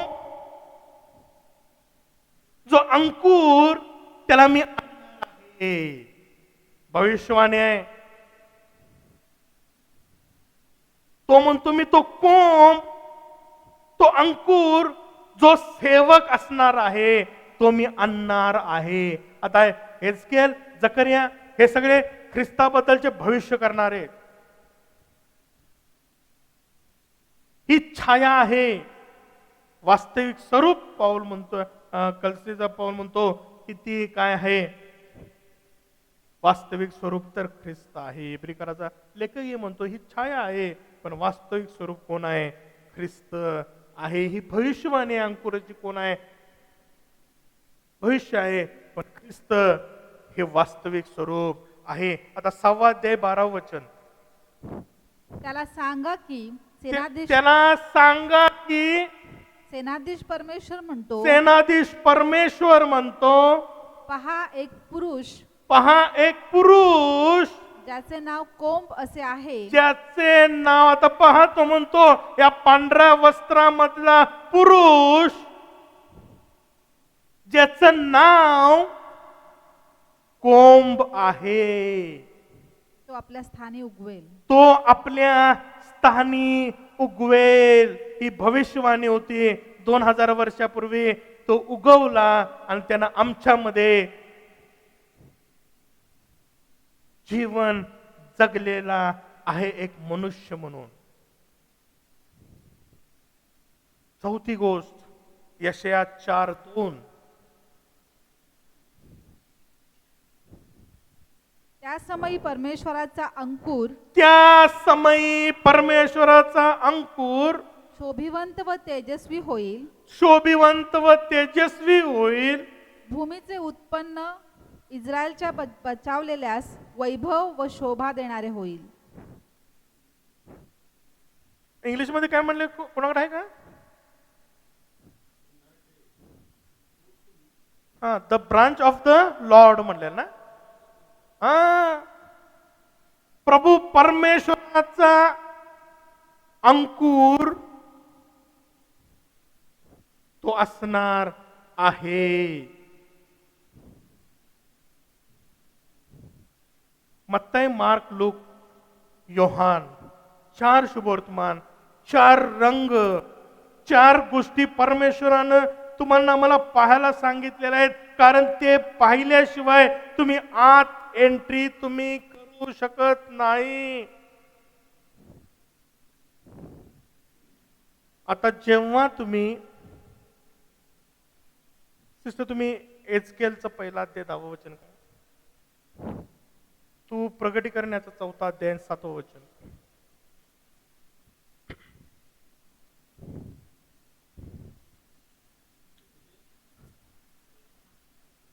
एचकेल 1:10 आणि प्रगटीकरण 4:7. आता एचकेल 1:10 मध्ये 4 प्राणी आहेत आणि हे 4 प्राणी आम्हाला प्रगटीकरणाच्या पुस्तकामध्ये सुद्धा पाहायला मिळतात. आता बघा, एचकेल भविष्य आहे, प्रगटीकरण सुद्धा भविष्य आहे, बरोबर आहे. आम्ही वास्तविक स्वरूप बघत आहोत ख्रिस्त. लक्षात ठेवा, नीट बघा. एचकेल भविष्यवाणी, प्रगटीकरण भविष्यवाणी, आम्ही वास्तविक स्वरूप ख्रिस्ताला बघत आहोत. पहिला कुठला आहे? एचकेल. हा, एक मुख, दुसरे मुख, तिसरं मुख, चौथं मुख गरुडाचं होते. आता लक्षात ठेवा, 4 प्राणी एचकेलच्या पुस्तकात आहेत. प्रगटीकरण याचा 4 ते 7 वचनामध्ये सुद्धा 4 प्राणी आहेत, जे भविष्यात चित्र आहे. वाचा. पहिला प्राणी सिंहासारखा, दुसरा गोऱ्यासारखा, तिसरा माणसाच्या तोंडासारखा व चौथा प्राणी उडत्या गरुडासारखा होता. आता प्रगटीकरणामधलं चित्र बघा. एचकेल छाया होती.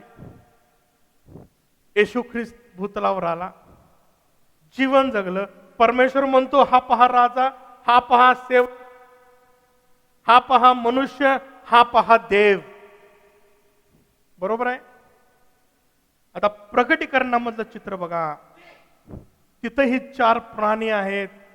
पहिल्याचा चेहरा कसा आहे, तर तो सिंहासारखा आहे. आणि सिंह कशाचं दर्शक आहे, तर नेहमी राजाचं दर्शक आहे. येशू ख्रिस्त कोण आहे? इज द लायन ऑफ जुडा. तो यहुदाचा सिंह आहे. यहुदाचा सिंह आहे, तो राजा आहे. बघा, ख्रिस्ताला ओळखणं किती गरजेचं आहे, कारण त्या स्वर्गामध्ये जेव्हा आम्ही जाणार आहे, आम्हाला तो नेहमी आमच्या समोर राजा म्हणून त्या सिंहाच्या चेहऱ्यानं आमच्या समोर उभा असणार आहे. या भूतलावर आम्ही त्याला राजा म्हणून मानत आहे का? जर आम्ही त्याला राजा म्हणून मानत आहोत, तरच आम्ही त्याला सिंहाच्या रूपामध्ये आम्ही पाहणार आहोत. प्रगटीकरणावर किती महत्वाचं आहे ख्रिस्ताला परिपूर्णतेत ओळखणं. दुसरी गोष्ट, दुसरा काय कोणता प्राणी होता? गोरा किंवा बुल म्हणलेला आहे, नाही का?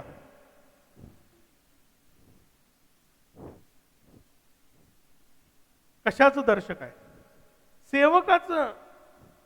बैल गोरा जुंपलेलं असतं आणि ते काय करत असतं? नांगरत असतं, ते बैलगाडी ओढत असतं.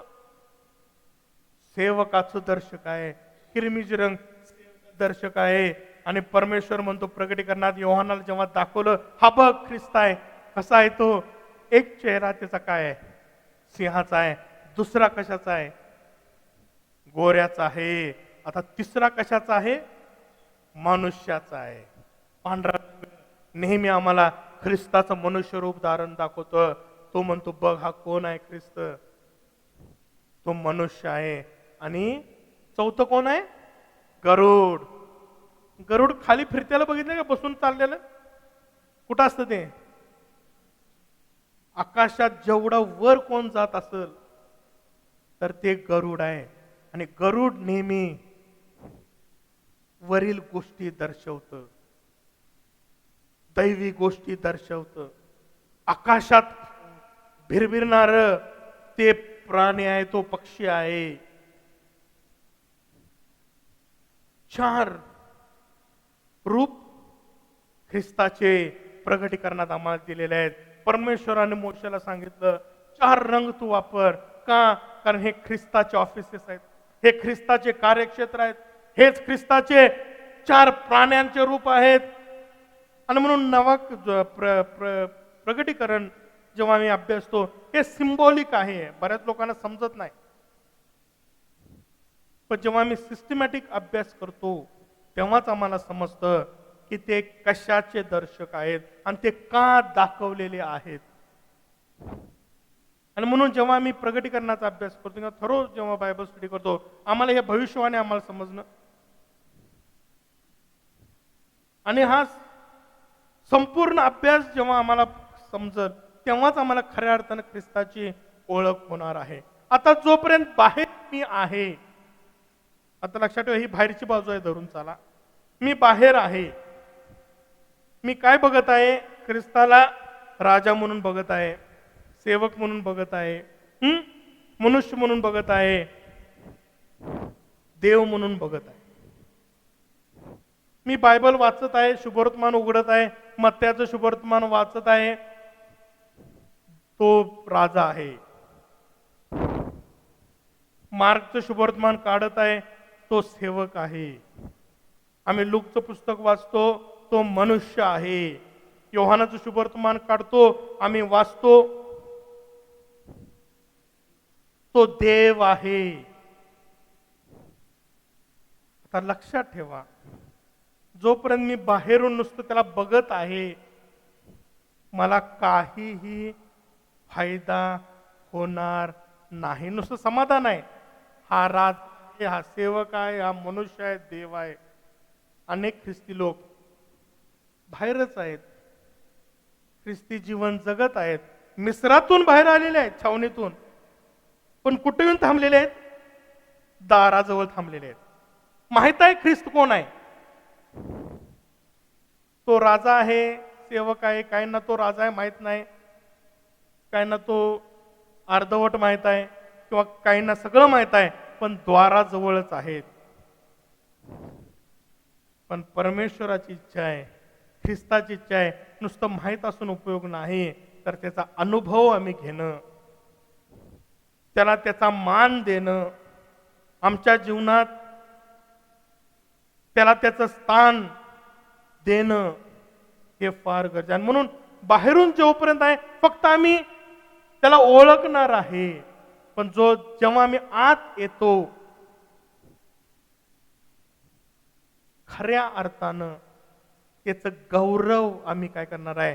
पाहणार आहे. आणि म्हणून जोपर्यंत आम्ही आत येत नाही ख्रिस्तामध्ये, त्या द्वारातून, ख्रिस्त म्हणलेल्या द्वारातून आम्ही आत प्रवेश करत नाही, तोपर्यंत आतील जे गौरव आहे ते आम्हाला पाहता येणार नाही. आणि म्हणून आज आम्ही कुठं आहोत आम्ही तपासून बघणं गरजेचं आहे. आम्ही त्या छावणीत आहोत का? ख्रिस्त आलेला आहे माहित आहे, ख्रिस्तानं मानवरूप धारण केलेलं आहे माहित आहे, पण ख्रिस्ताची ओळखच आम्हाला झालेली नाही त्या द्वाराजवळ. का? आम्हाला माहित आहे आम्ही आलेलो आहे दारापर्यंत, पण आत काय आहे? ख्रिस्तात आत काय आहे हेच आम्ही अजून काय केलं नाही? बघितलेलं नाही. अशा वेळेस आमचं जीवन हे आशीर्वादित कधीच होणार नाही. आणि परमेश्वर इच्छा आहे आम्ही बाहेर थांबू नये, तर आम्ही आत यावं, आत यावं. आणि म्हणून परमेश्वर आम्हाला सांगतो की आम्ही पाहावं, आम्ही ख्रिस्ताचे हे 4 गुणधर्म आम्ही बघावेत, आणि या 4ही गुणधर्मांमध्ये आम्ही त्याला त्याचा मान देणं हे फार गरजेचं आहे. आता सगळ्यात पहिल्यांदा जेव्हा तुम्ही आणि आम्ही आत येतो आमच्या समोर ही वेदी येते. ही वेदी फार महत्वाची आहे तुमच्यासाठी आणि माझ्यासाठी. आज आम्ही वेदीकडे आपण थोड्या वेळ लक्ष देऊया आणि या वेदीचं महत्व आम्ही जाणून घेऊया. हे वेदी आम्ही जेव्हा बायबल स्टडी घेतला, आता किती लोकांनी बायबल स्टडी घेतला माहित नाही, पण या बायबल स्टडीमध्ये आम्ही अर्पणांचा अभ्यास केलेला आहे. आणि या अर्पणांमध्ये आम्ही ह्या विधीबद्दल शिकलेलो आहे. आता तो अभ्यास आम्ही इथं करणार नाही. पण ज्यांनी तो बायबल स्टडी केलेला आहे त्यांना माहीत आहे की इथं काय काय केलं जात होतं.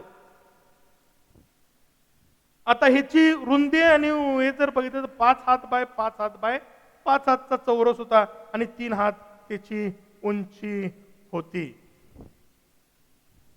5 हात बाय 5 हात 5 आणि 5 हा आकडा या वेदीच्या आजूबाजूला सारखा फिरताना आम्हाला दिसत आहे. इथं जे वस्तू होत्या राग काढायला म्हणा किंवा त्याही 5 होत्या आणि परमेश्वरानं जी अर्पण विचार करायला सांगितली होती तीही 5 होती. कोणकोणते अर्पण होते? होमार्पण, अन्नार्पण, शांतार्पण, पापार्पण, दोषार्पण. 5 अर्पण केली जातात. 5 हा कृपेचा शब्द आहे, आकडा आहे. 5 जिथं जिथं 5 आहे हे कृपेचं दर्शक आहे. कृपा, कृपेनं कृपा. आता इथं अजून कुठं 5 दिसते हो? ही 5 बाय 5 होती, ठीक आहे. आणि 5 कुठं दिसते आपल्याला? आणि ह्याच्यात कुठं 5 काय आहेत का? 5 खांब आहेत नाही का? हे मंडळीचं दर्शक आहे. आता इथं 5 पुन्हा आलेले आहेत. आता मंडळी जी आहे ही कृपेच्या काळामधली मंडळी आहे. आता आपण मंडळीच्या युगामध्ये आहोत आणि हा कृपेचा काळ म्हणलेला आहे. पुन्हा तुम्हाला जिथं कृपा आहे तिथं 5 आहे.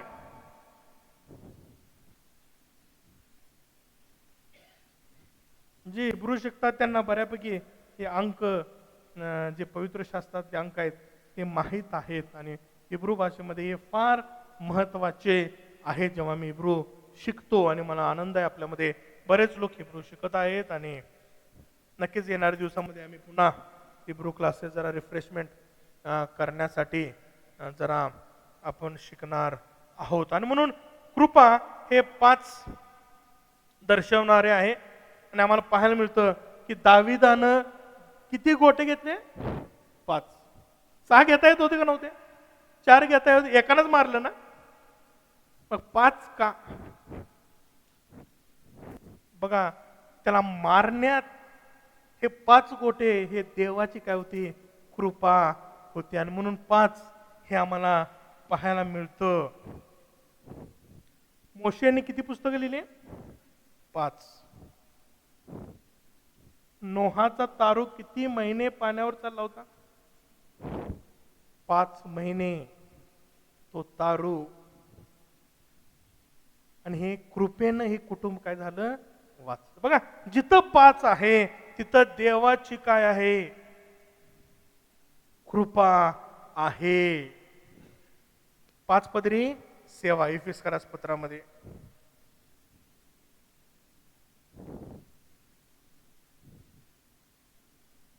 फार महत्वाचं आहे. 5 हे तुमच्या आणि आमच्यासाठी जीवनात फार महत्वाचं आहे. आता अधिक खोल त्याच्यामध्ये जाणार नाही कारण 5 अर्पण आम्ही ऑलरेडी शिकलेलो आहोत. आता पहिली समस्या आम्ही बघितली. पतनानंतरची, पतनात पहिला परिणाम काय झाला मनुष्यावर? ते नग्न झाले. हा पहिला परिणाम होता. छावणीमध्ये ख्रिस्तानं आमची नग्नता झाकण्यासाठी आमच्यासाठी त्यानं काय केलं? धार्मिकतेचा झगा शिवला. आता दुसरी समस्या कोणती आहे? कोणती होती?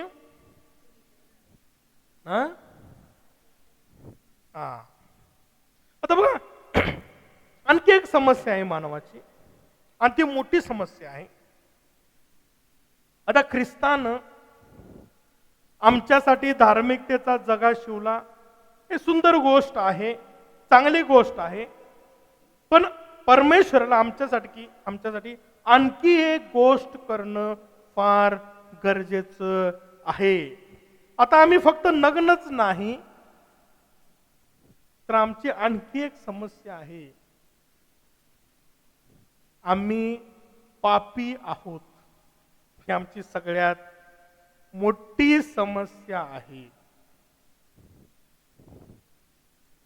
पाप केलं, नग्न झाले, झाक.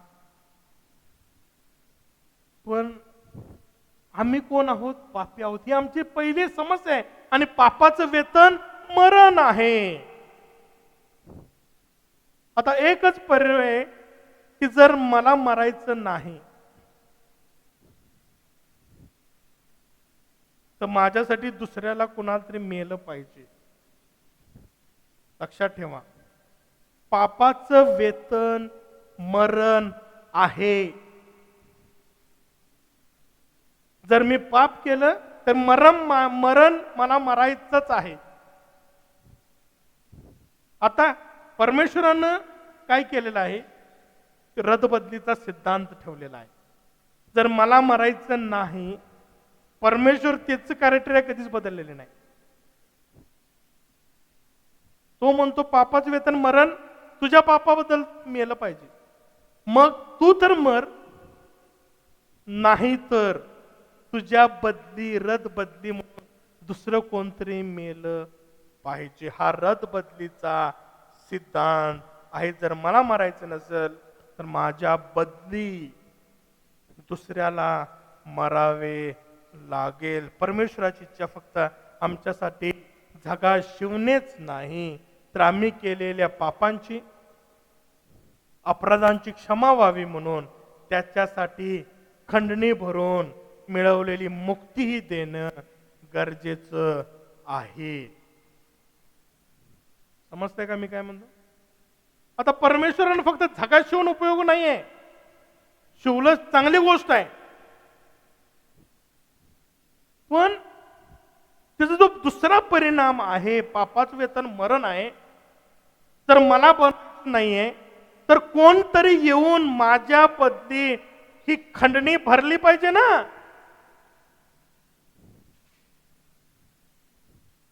मला जर मुक्त करायचं आहे तर ख्रिस्तानं यायला आलं पाहिजे शरीर रूपामध्ये. देवमध्ये येऊन उपयोग नाही, तो कशी खंडणी भरणार? आणि म्हणून दैहिक रूपात त्यानं येणं गरजेचं आहे. माझ्यावरचा न्याय त्यानं घेतला गरजेचा आहे, आणि मला त्यानं मुक्तता देणं ही गरजेचं आहे. पितळ नेहमी आम्हाला न्यायाचं दर्शक आहे. माझा न्याय माझ्यावर होता. मी शरीरात होतो, पाप केलं, माझ्यावर देवाचा न्याय होता. पण मी एकतर मी मेलो पाहिजे, नाही तर ख्रिस्त आला पाहिजे, कोणतरी आलं पाहिजे, माझा न्याय त्यानं घेतला पाहिजे जगातला, आणि मला काय केलं पाहिजे? मुक्त केलं पाहिजे. त्याची किंमत मोजली पाहिजे त्यानं, आणि मला मुक्त करून माझ्या पापाची क्षमा करणं फार गरजेचं आहे. म्हणून परमेश्वराला फक्त झगा शिवून उपयोग नव्हता. आमची नग्नता झाकून जर आम्ही पापातच आहे तर काय उपयोग नव्हता. आणि म्हणून पहिली गोष्ट त्यानं आमच्यासाठी प्रोव्हिजन केलं, आमच्यासाठी काय केलं? झगा शिवला. पण दुसरं कारण जे आहे, आम्ही पापाचं जे परिणाम झालेला आहे, आमच्यामध्ये मरण आलेलं आहे. जर मला मरायचं नाही तर कोणीतरी मेलं पाहिजे, आणि माझ्यासाठी खंडणी भरून आम्हाला मिळवलेली मुक्ती ही देणं परमेश्वराला गरजेचं होते. आणि हे कार्य येशू ख्रिस्तानं केलेलं आहे. आता हे विधी हे ख्रिस्ताचं वधस्तंभ दर्शवते. आता जेव्हा ख्रिस्ताची खरी ओळख आम्हाला मिळते, आम्ही जेव्हा आत येतो, ख्रिस्ताला खऱ्या अर्थानं ओळखायला लागतो, तेव्हाच आम्हाला ख्रिस्ताच्या त्या वधस्तंभावरचं कार्याचे लाभ आम्हाला मिळू शकतात. लक्षात ठेवा, वधस्तंभावर ख्रिस्तानं जे काय केलेलं आहे ते जोपर्यंत मी आत येत नाही तोपर्यंत मला मिळत नाहीत. मी बाहेर आहे, ख्रिस्त कोण आहे ओळखलेला आहे, पण कधी ख्रिस्ताबरोबर आत मी आलेलो नाही, ख्रिस्ताच्या जीवनामध्ये मी आलेलो नाही. मला इथून पुढचा प्रवेश करता येत नाही. आता मला जर आत यायचं आहे, बरोबर आहे, येशू ख्रिस्तानं एक दाखला दिला. कोणता दाखला दिला? मेजवानीचा दाखला दिला. बरोबर आहे. एका श्रीमंत मनुष्यानं काय केलं? मेजवानीची काय दिली? अनाउन्समेंट केली, नाही का? आणि सगळ्यांना मग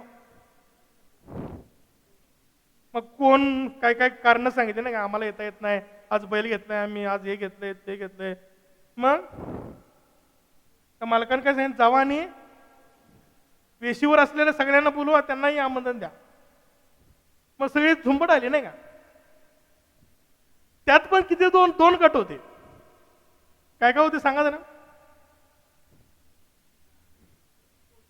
हा, काय झालं?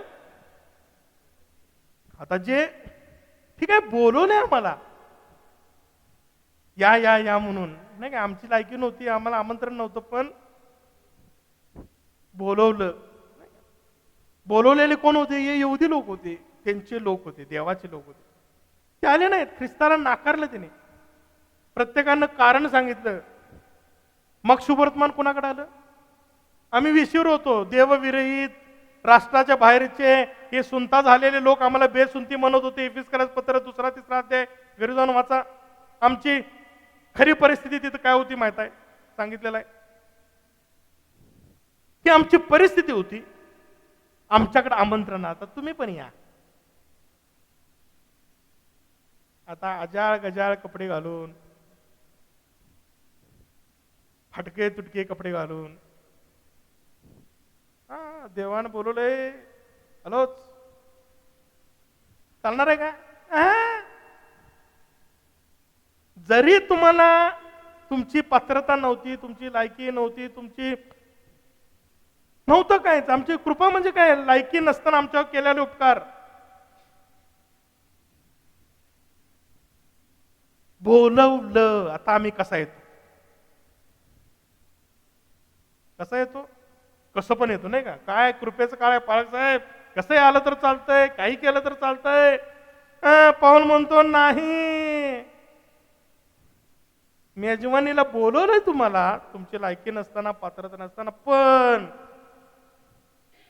आत याला एक क्रायटेरिया आहे. आमच्याकडे काय असलं पाहिजे? तो ख्रिस्तानं जो शिवलेला पोशाख आहे छावणीत, जे पहिलंच पर ख्रिस्तानं आणि परमेश्वरानं केलेलं आहे, आमच्यासाठी तो पोशाख शिवलेला आहे धार्मिकतेचा. ही आमची धार्मिकता फाटक्या चिंधीसारखी आहे, ती घेऊन आम्ही याच नाही, हकलून टाकणार आम्हाला. कसला शिवायचं? काय? त्या मेजवानीचा पोशाख घातलेला, अप टू डेट, त्याच्या क्रायटेरिया. परमेश्वर क्रायटेरिया बदलत नाही. तुम्ही कोणीही असा, जागीरदार असा किंवा गरीबातला गरीब असा, परमेश्वर त्याची क्रायटेरिया बदलत नाही. परमेश्वर न बदलणार परमेश्वर आहे. तुम्ही कितीही तुमचं तत्व बदला, परमेश्वर त्याचं तत्व बदलत नाही.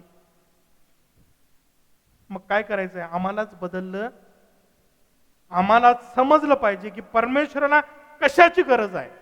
मला जर आत याच आहे, मला आमंत्रण दिलेलं आहे, ख्रिस्ताची ओळख झालेली आहे शुभवर्तमानामध्ये, पण मला जर आत याच आहे, तर मला काय करायचं आहे? त्या लग्नाचा पोशाख, त्या मेजवानीचा पोशाख जो ख्रिस्तानं माझ्यासाठी तयार केलेला आहे, तो मला घालायचा आहे. आणि मगच मी आत येऊ शकतो. आणि म्हणून बघा किती परमेश्वर किती चांगला आहे, आणि त्याच्यात योजना आमच्या कल्पनेच्या पलीकडे आहे. बघा, एक स्टेप बाय स्टेप परमेश्वरानं आम्हाला काय केलेलं आहे? नेलेलं आहे.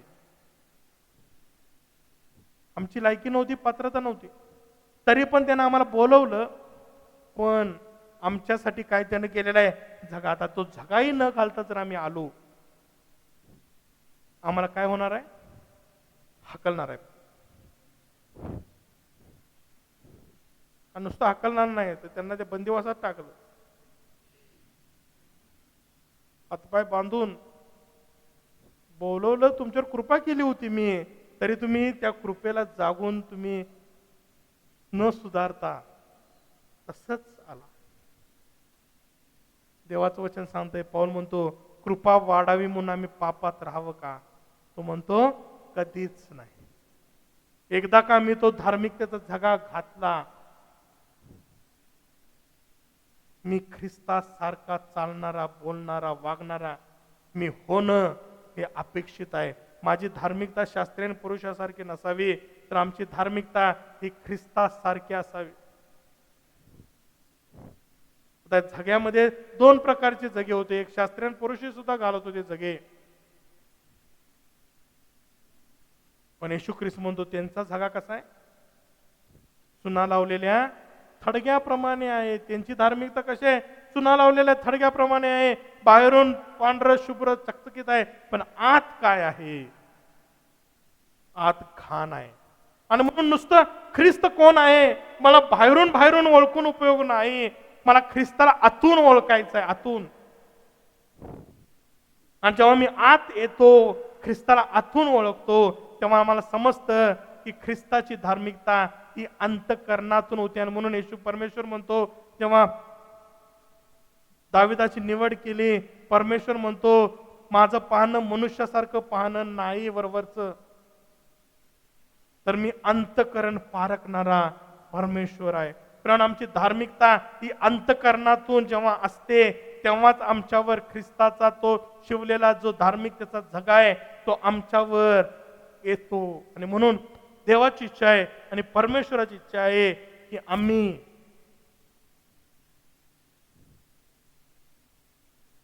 तो धार्मिकतेचा झगा घालावा. आता लक्षात ठेवा, लक्षात ठेवा, ख्रिस्तानं उगाच जगा शिवलेला नाहीये.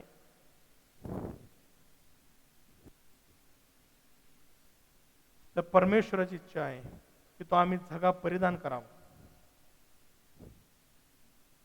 आणि तो झगा कसा असावा? जर तुम्ही वस्त्र जर बघितले याजकाचे, तर ते कसे होते? पायघोळ झगे होते. कसे होते? बरोबर आहे ना? का माझं काय चुकतंय? बरोबर आहे ना? पायघोळ झगा म्हणजे काय? पाय झाकायचे, जे परमेश्वराला दिसू नये ते. आणि मग जसं वाढ होती नाही का, मग ते कसं होतंय? असं जरा असं असं वर होतं नाही, असं असं असं असं असं, मग आणि कसं असं असं वर वर वर वर पर्यंत नाही का, हा इथंपर्यंत येते. बरोबर आहे? असली वस्त्र चालणार आहेत का? नाही ना चालणार. कसे पाहिजेत? पायघोळ. आणि म्हणून मला कोणाचं कॅरेक्टर आवडते? शमूएल. तिची आई कोण? हन्ना. ती त्याच्या मुलाला वर्षातून एकदा भेटायला जायची. कितीदा? वर्षातून एकदा. आणि शमूएल बाळ कुठं आहे? ते मंदिरात आहे. तर वर्षातून एकदा नाही. आणि कितीतरी मेहनतीनं परमेश्वराच्या कितीतरी प्रार्थना केल्यानंतर परमेश्वराने तिला बाळ दिलं. तिनं बाळ आपल्याजवळ ठेवलं नाही. परमेश्वर तू दिलंस, तुझ्या सेवेला मी देणार आहे. वर्षातून एकदा जात. काय आपण असतो तर काय केलं असं सांगायचं? आपलं एक बाळ लांब दूर देशी आहे आणि आपण त्याला वर्षातून एकदा भेटायला जातो. लाडू, चकल्या, करंजे, काय काय काय काय नाही का? बरोबर ना? महिनाभर आधी तयारी, काय काय घेऊन जायचं, पॅकिंग करायचं आहे, उद्या जायचं आहे, पॅकिंग आज करून पॅक करून सगळं. पण देवाचं वचन सांगतं, हन्ना काय करत होती माहिती आहे? त्याच्यासाठी पायघोळ जगाशी होते. ते लिहिलं नाही कुठे, लाडू करंज्या घेऊन चालली होती नव्हती. तिला माहीत आहे आता वर्षानं मी जात आहे. आता माझं बाळ काय झालेलं आहे, मोठं झालेलं आहे. आता एक 2-4 इंच उंची वाढलेली आहे तिची. आता तो जे मागच्या वर्षीचा जो झगा आहे तो आता काय पडायला लागला, लांडा पडायला लागला, नाही जरा सायन्स कमी झालेला आहे. आता पाय दिसायला लागलेले आहे त्याचे. मग ती काय करायची, त्याच्यासाठी झगा शिवायची. किती सुंदर आहे बघा. एक आई वडील म्हणून आम्ही आमच्या लेकरांना हा धार्मिकतेचा झगा शिवतो का? कारण तो झगा असल्याशिवाय आम्ही स्वतः जाणार नाही, आमची लेकरं सुद्धा देवाच्या समक्षेत जाणार नाहीत, नाही जाणार. आई वडील म्हणून आम्ही हे तत्व आमच्या लेकरांना शिकवलेलं आहे का? ख्रिस्तानं जो धार्मिकतेचा झगा शिवलेला आहे आज तो आम्ही घालत आहोत का? आम्ही आमच्या लेकरांना घालत आहोत का? फार महत्वाचं आहे. 8वीला मुलगा असतो धरून चाला, 5वीला मुलगा असतो, 6वीला गेला, आम्ही त्याला 5वीचीच पुस्तकं देतो का? 5वीचेच कपडे देतो का? 5वीचीच ट्युशन लावतो का? काय करतो? 8वीची ट्युशन लावतो, नाही का? 8वीची पुस्तकं आणतो. 9वीला गेल्यावर पहिलीचीच पुस्तकं वाचतो देतो का त्यांना? नाही, पुस्तकच आहेत, हे अभ्यास आहे, तो पण अभ्यास तेच करतो का? 10वीला गेल्यावर मग ट्युशन कुठली चांगली आहे? 8वी पासूनच चालू असते 10वीची ट्युशन कुठली चांगली आहे, कुठं घालायचं, काय, बरोबर आहे का नाही? मग आम्ही जगातल्या गोष्टी आमच्या लेकरांना देतो, त्याच्याबद्दल एवढा आम्ही हे असतो, आतुर असतो आणि एवढी खटपट करतो, तर आम्ही त्या हन्नेसारखं आमच्या लेकरांचा धार्मिकतेचा झगा कुठंपर्यंत आहे? लहानपणी देवप्रीती आहे शिकवलेला आहे, 10वीत गेला तरी तो देवप्रीतीच्या वर दुसरं वचन जर त्याला येत नसेल तर 10वीत त्याचे वस्त्र कसे आहेत? पायगोळ आहेत का? केवढे आहेत? डायपरवर जेव्हा होता तो कॉलेजला गेला तरी डायपरवरच आहे. कोणाच्या दृष्टीनं? मनुष्यानं मस्त जीन बिन घालत आहे सगळं, पण परमेश्वर जेव्हा बघतो तरी डायपरवरच आहे, 10 वर्ष झालं तरी.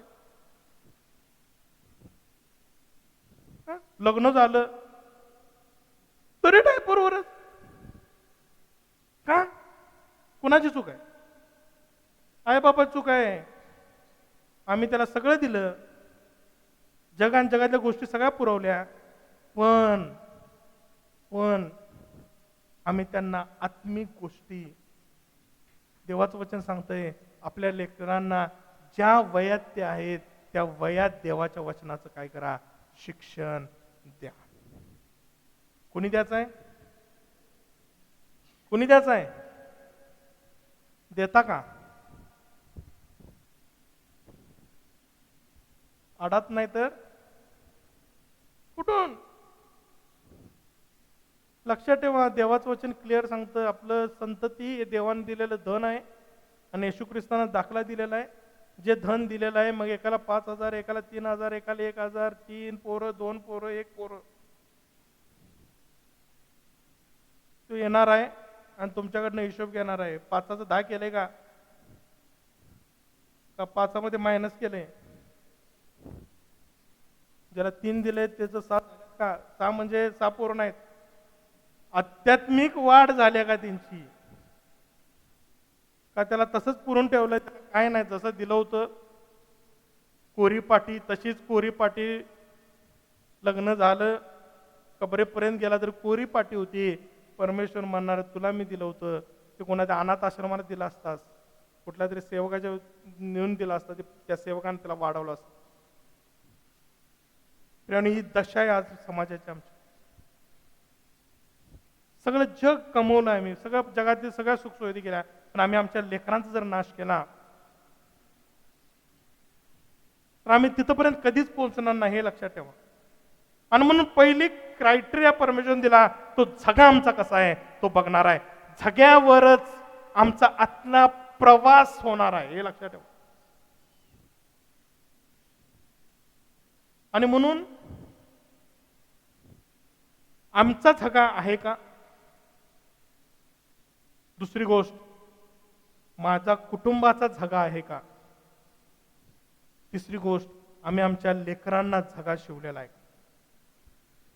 आम्ही घरात त्यांचा अभ्यास घेतो, आम्ही आमच्या लेकरांचा बायबलचा अभ्यास घेतो का? शास्त्राभ्यास घेतो का रोज?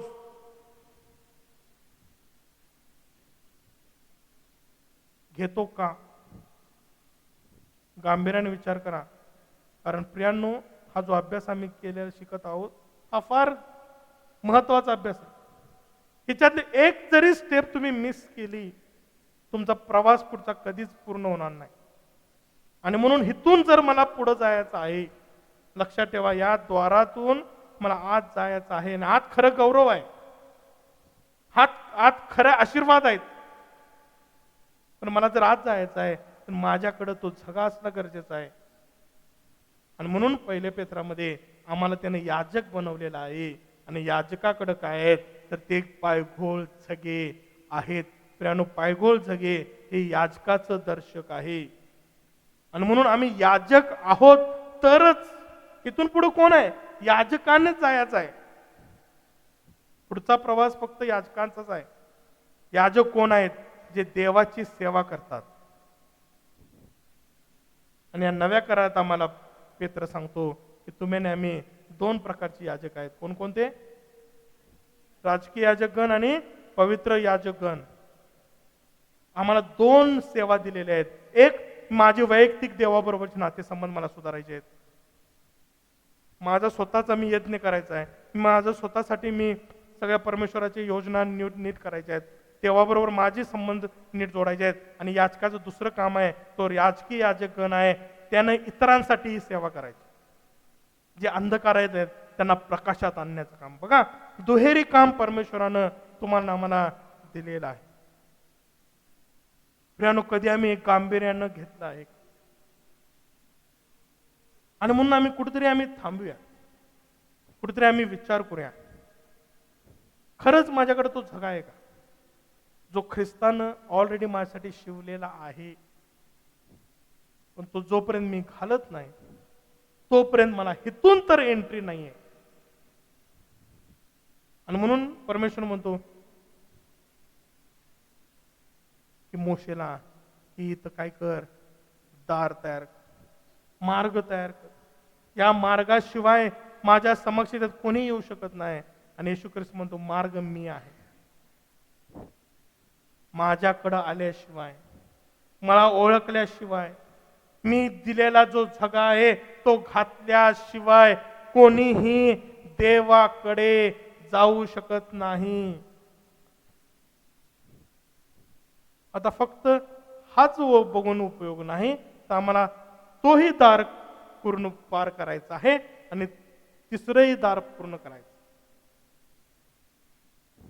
आता हितच किती अवघड आहे. आमची सुरुवातच थोडीफार तुमच्या अंतकरणात टोचणी लागत असेल, जर खरंच जर तुम्ही नीट मन लावून जर हा संदेश ऐकला असेल तर तुम्हाला समजल कुठेतरी आम्ही चुकत आहोत, कुठेतरी चुकत आहोत. आम्ही धार्मिक कर्मकांडाच्या मागे इतकं लागलेलो आहोत, इतकं आम्ही कर्मकांड करत आहोत. ख्रिस्ताच्या नावाखाली, ख्रिस्ती धर्माच्या नावाखाली आम्ही इतक्या गोष्टी करत आहोत. पण परमेश्वराच्या योजनेत जे पाहिजे, जो सिक्वेन्स आहे, जो क्रम आहे, त्या क्रमाने आम्ही काहीही करत नाही. आणि म्हणून आमची लायकी नव्हती, आमची पात्रता नव्हती. प्रियानो, या योजनेच्या बाहेर होतो आम्ही, हे लक्षात ठेवा.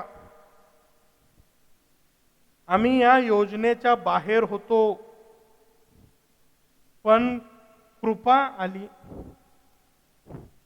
यहुदी लोकांना ख्रिस्ताला नाकारलं, त्याची मेजवानी नाकारली, ख्रिस्ताला नाकारलं. आणि म्हणून ते शुभवर्तमान तुमच्या आणि आमच्याकडे आलेलं आहे परराष्ट्रांकडे.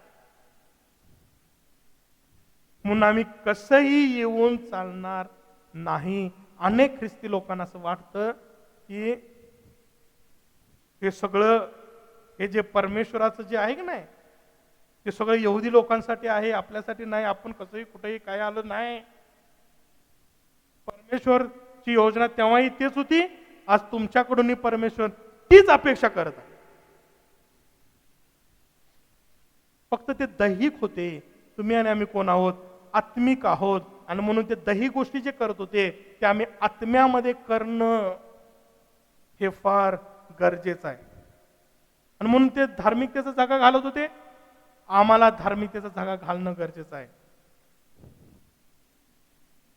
आणि म्हणून आता कुठेतरी टेलरला विचारू नका धार्मिक जागा आम्हाला शिवून देतोस का? बाहेरचा जागा उपयोगाचा नाही. अनेक लोक झगे घालत आहेत, पण आतून काय कर्म करत आहेत हे सगळ्या गावाला माहित. परमेश्वर म्हणतो, येशू ख्रिस्त म्हणतो, आमचा ते शास्त्रीय पुरुषासारखा जागा असू नये. आमचा तो धार्मिकताचा जागा असावा जो अंतःकरणातून. आणि म्हणून येशू ख्रिस्त म्हणतो, मी असे उपासक शोधत आहे जे आत्म्याने आणि खरेपणानं त्याची उपासना करतील. प्रियानो, हा झगा मिळवा. तो झगाच आम्हाला ख्रिस्ताच्या या वेदीजवळ घेऊन येणार आहे. तो झगाच आम्हाला देवाच्या नगरामध्ये आमचा प्रवेश करायला लावणार आहे. देवाचं आम्ही बघितलं, हे घर काय आहे? कुणाचं आहे? ख्रिस्ताचं घर आहे. लक्षात ठेवा, आम्ही या ख्रिस्ताच्या घराची सहल करत आहोत.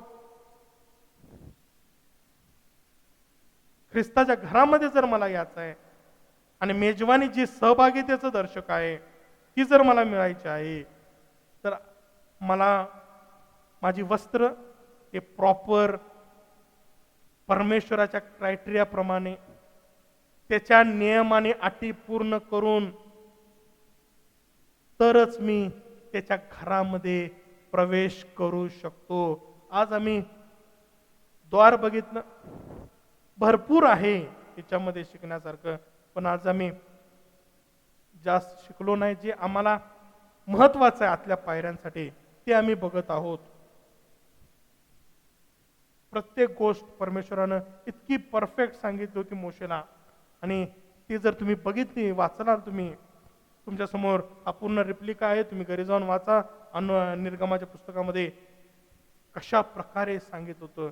आणि जेव्हा आम्ही ख्रिस्ताकडे बघतो नव्या करारात, सगळी छाया ख्रिस्तानं पूर्ण केलेली आहे. आणि म्हणून हा अभ्यास आम्ही करत असताना आम्ही काही गडबड करणार नाही. ऍक्च्युली आज माझा हा विषय मला पूर्ण करायचा होता, पण आज आम्ही याचे फक्त इंट्रोडक्शन मी केलेलं आहे. याकडे आपण अजून बघितलेलं नाही वेदीकडं. पुढच्या वेळेस आपण वेदीचा अभ्यास करणार आहोत. पण वेदीजवळ जर मला यायचं आहे, त्या वधस्तंभाजवळ जर मला यायचं आहे, वधस्तंभावरील त्या अर्पणांचा जर मला फायदा घ्यायचा आहे, पुढच्या वेळेस जे आम्ही शिकणार आहोत या वेदीवर काय झालेलं आहे त्याचा जर मला अभ्यास, मला अनुभव घ्यायचा आहे, माझ्या जीवनात त्याचा फायदा जर घ्यायचा आहे, तर मला काय करायचं आहे? त्या द्वारातून आत यायचं आहे.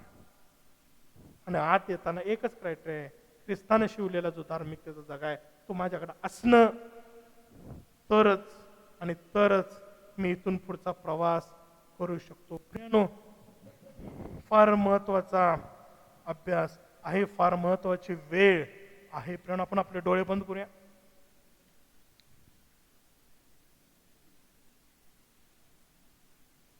आपण आपले डोळे बंद करूया. प्रियानो, फार महत्वाची वेळ आहे. परमेश्वराचं वचन तुमच्याकडे आलेलं आहे, माझ्याकडे आलेलं आहे. परमेश्वराची इच्छा आहे की आम्ही त्याच्या घरामध्ये आमची वस्ती व्हावी. परमेश्वराची इच्छा आहे त्या ख्रिस्ताच्या घरामध्ये आमचा वावर असावा. पण त्यासाठी अट दिलेली आहे, ती म्हणजे तो झगा आमच्याकडे असणं आणि ख्रिस्ताची योग्य ओळख असणं. ख्रिस्ताबद्दल माहिती नसावी, तर ख्रिस्ताची ओळख असावी. त्या द्वाराच्या बाहेर आम्हाला माहिती आहे पण माहिती आम्हाला ख्रिस्ताच्या घरामध्ये घेऊन जात नाही, तर त्याची ओळख आणि योग्य वस्त्र आम्हाला त्याच्या घरामध्ये आमंत्रित करतात. प्रिय आज आम्ही जे शिकलेलं आहे, परमेश्वराची इच्छा आहे आम्ही आमच्या जीवनात त्याचा वापर करावा, आमच्या जीवनात अंगीकारावं.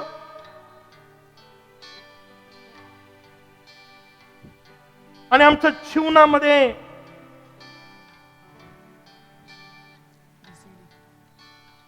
जी चित्तवृत्ती ख्रिस्त येशूच्या ठाई होती, तीच चित्तवृत्ती, तीच गुणधर्म, तेच विचार, तेच अंतकरण आमचंही असावं त्याच्या घरामध्ये असताना. ही देवाची इच्छा आहे.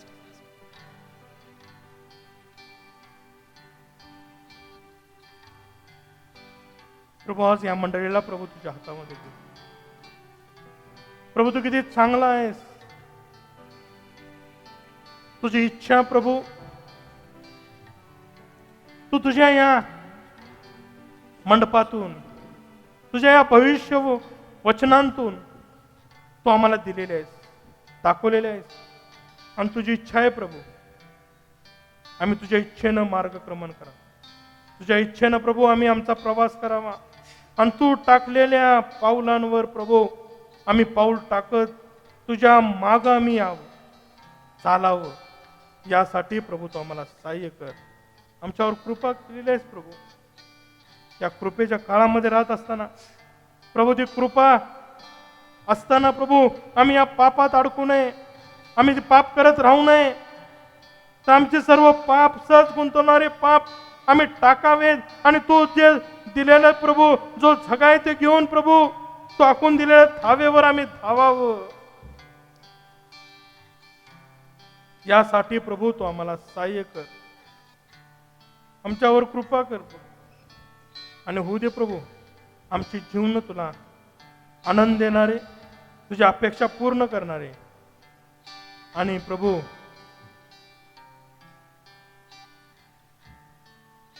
तुझ्या इच्छेप्रमाणे चालणारे आम्ही असावं. असतो दयेनं आणि कृपेनं शक्ती दे. आणि प्रभू जे धाव प्रभू तो आम्हाला दाखवत आहेस, जो मार्ग प्रभू तो आम्हाला दाखवत आहेस, तो चालण्यासाठी पवित्र आत्मा ये आणि तू आम्हाला मार्गदर्शन. तुझ्या गूढ आणि रहस्यमय गोष्टी प्रभू तू आम्हाला प्रकट कर. यासाठी प्रभू आम्ही आमची जीवन बदलावीत आणि तुझ्या इच्छेप्रमाणे आम्ही चालू. येशूच्या प्रिय आणि गोड नावाने माफ कर. आमेन. यावेळेस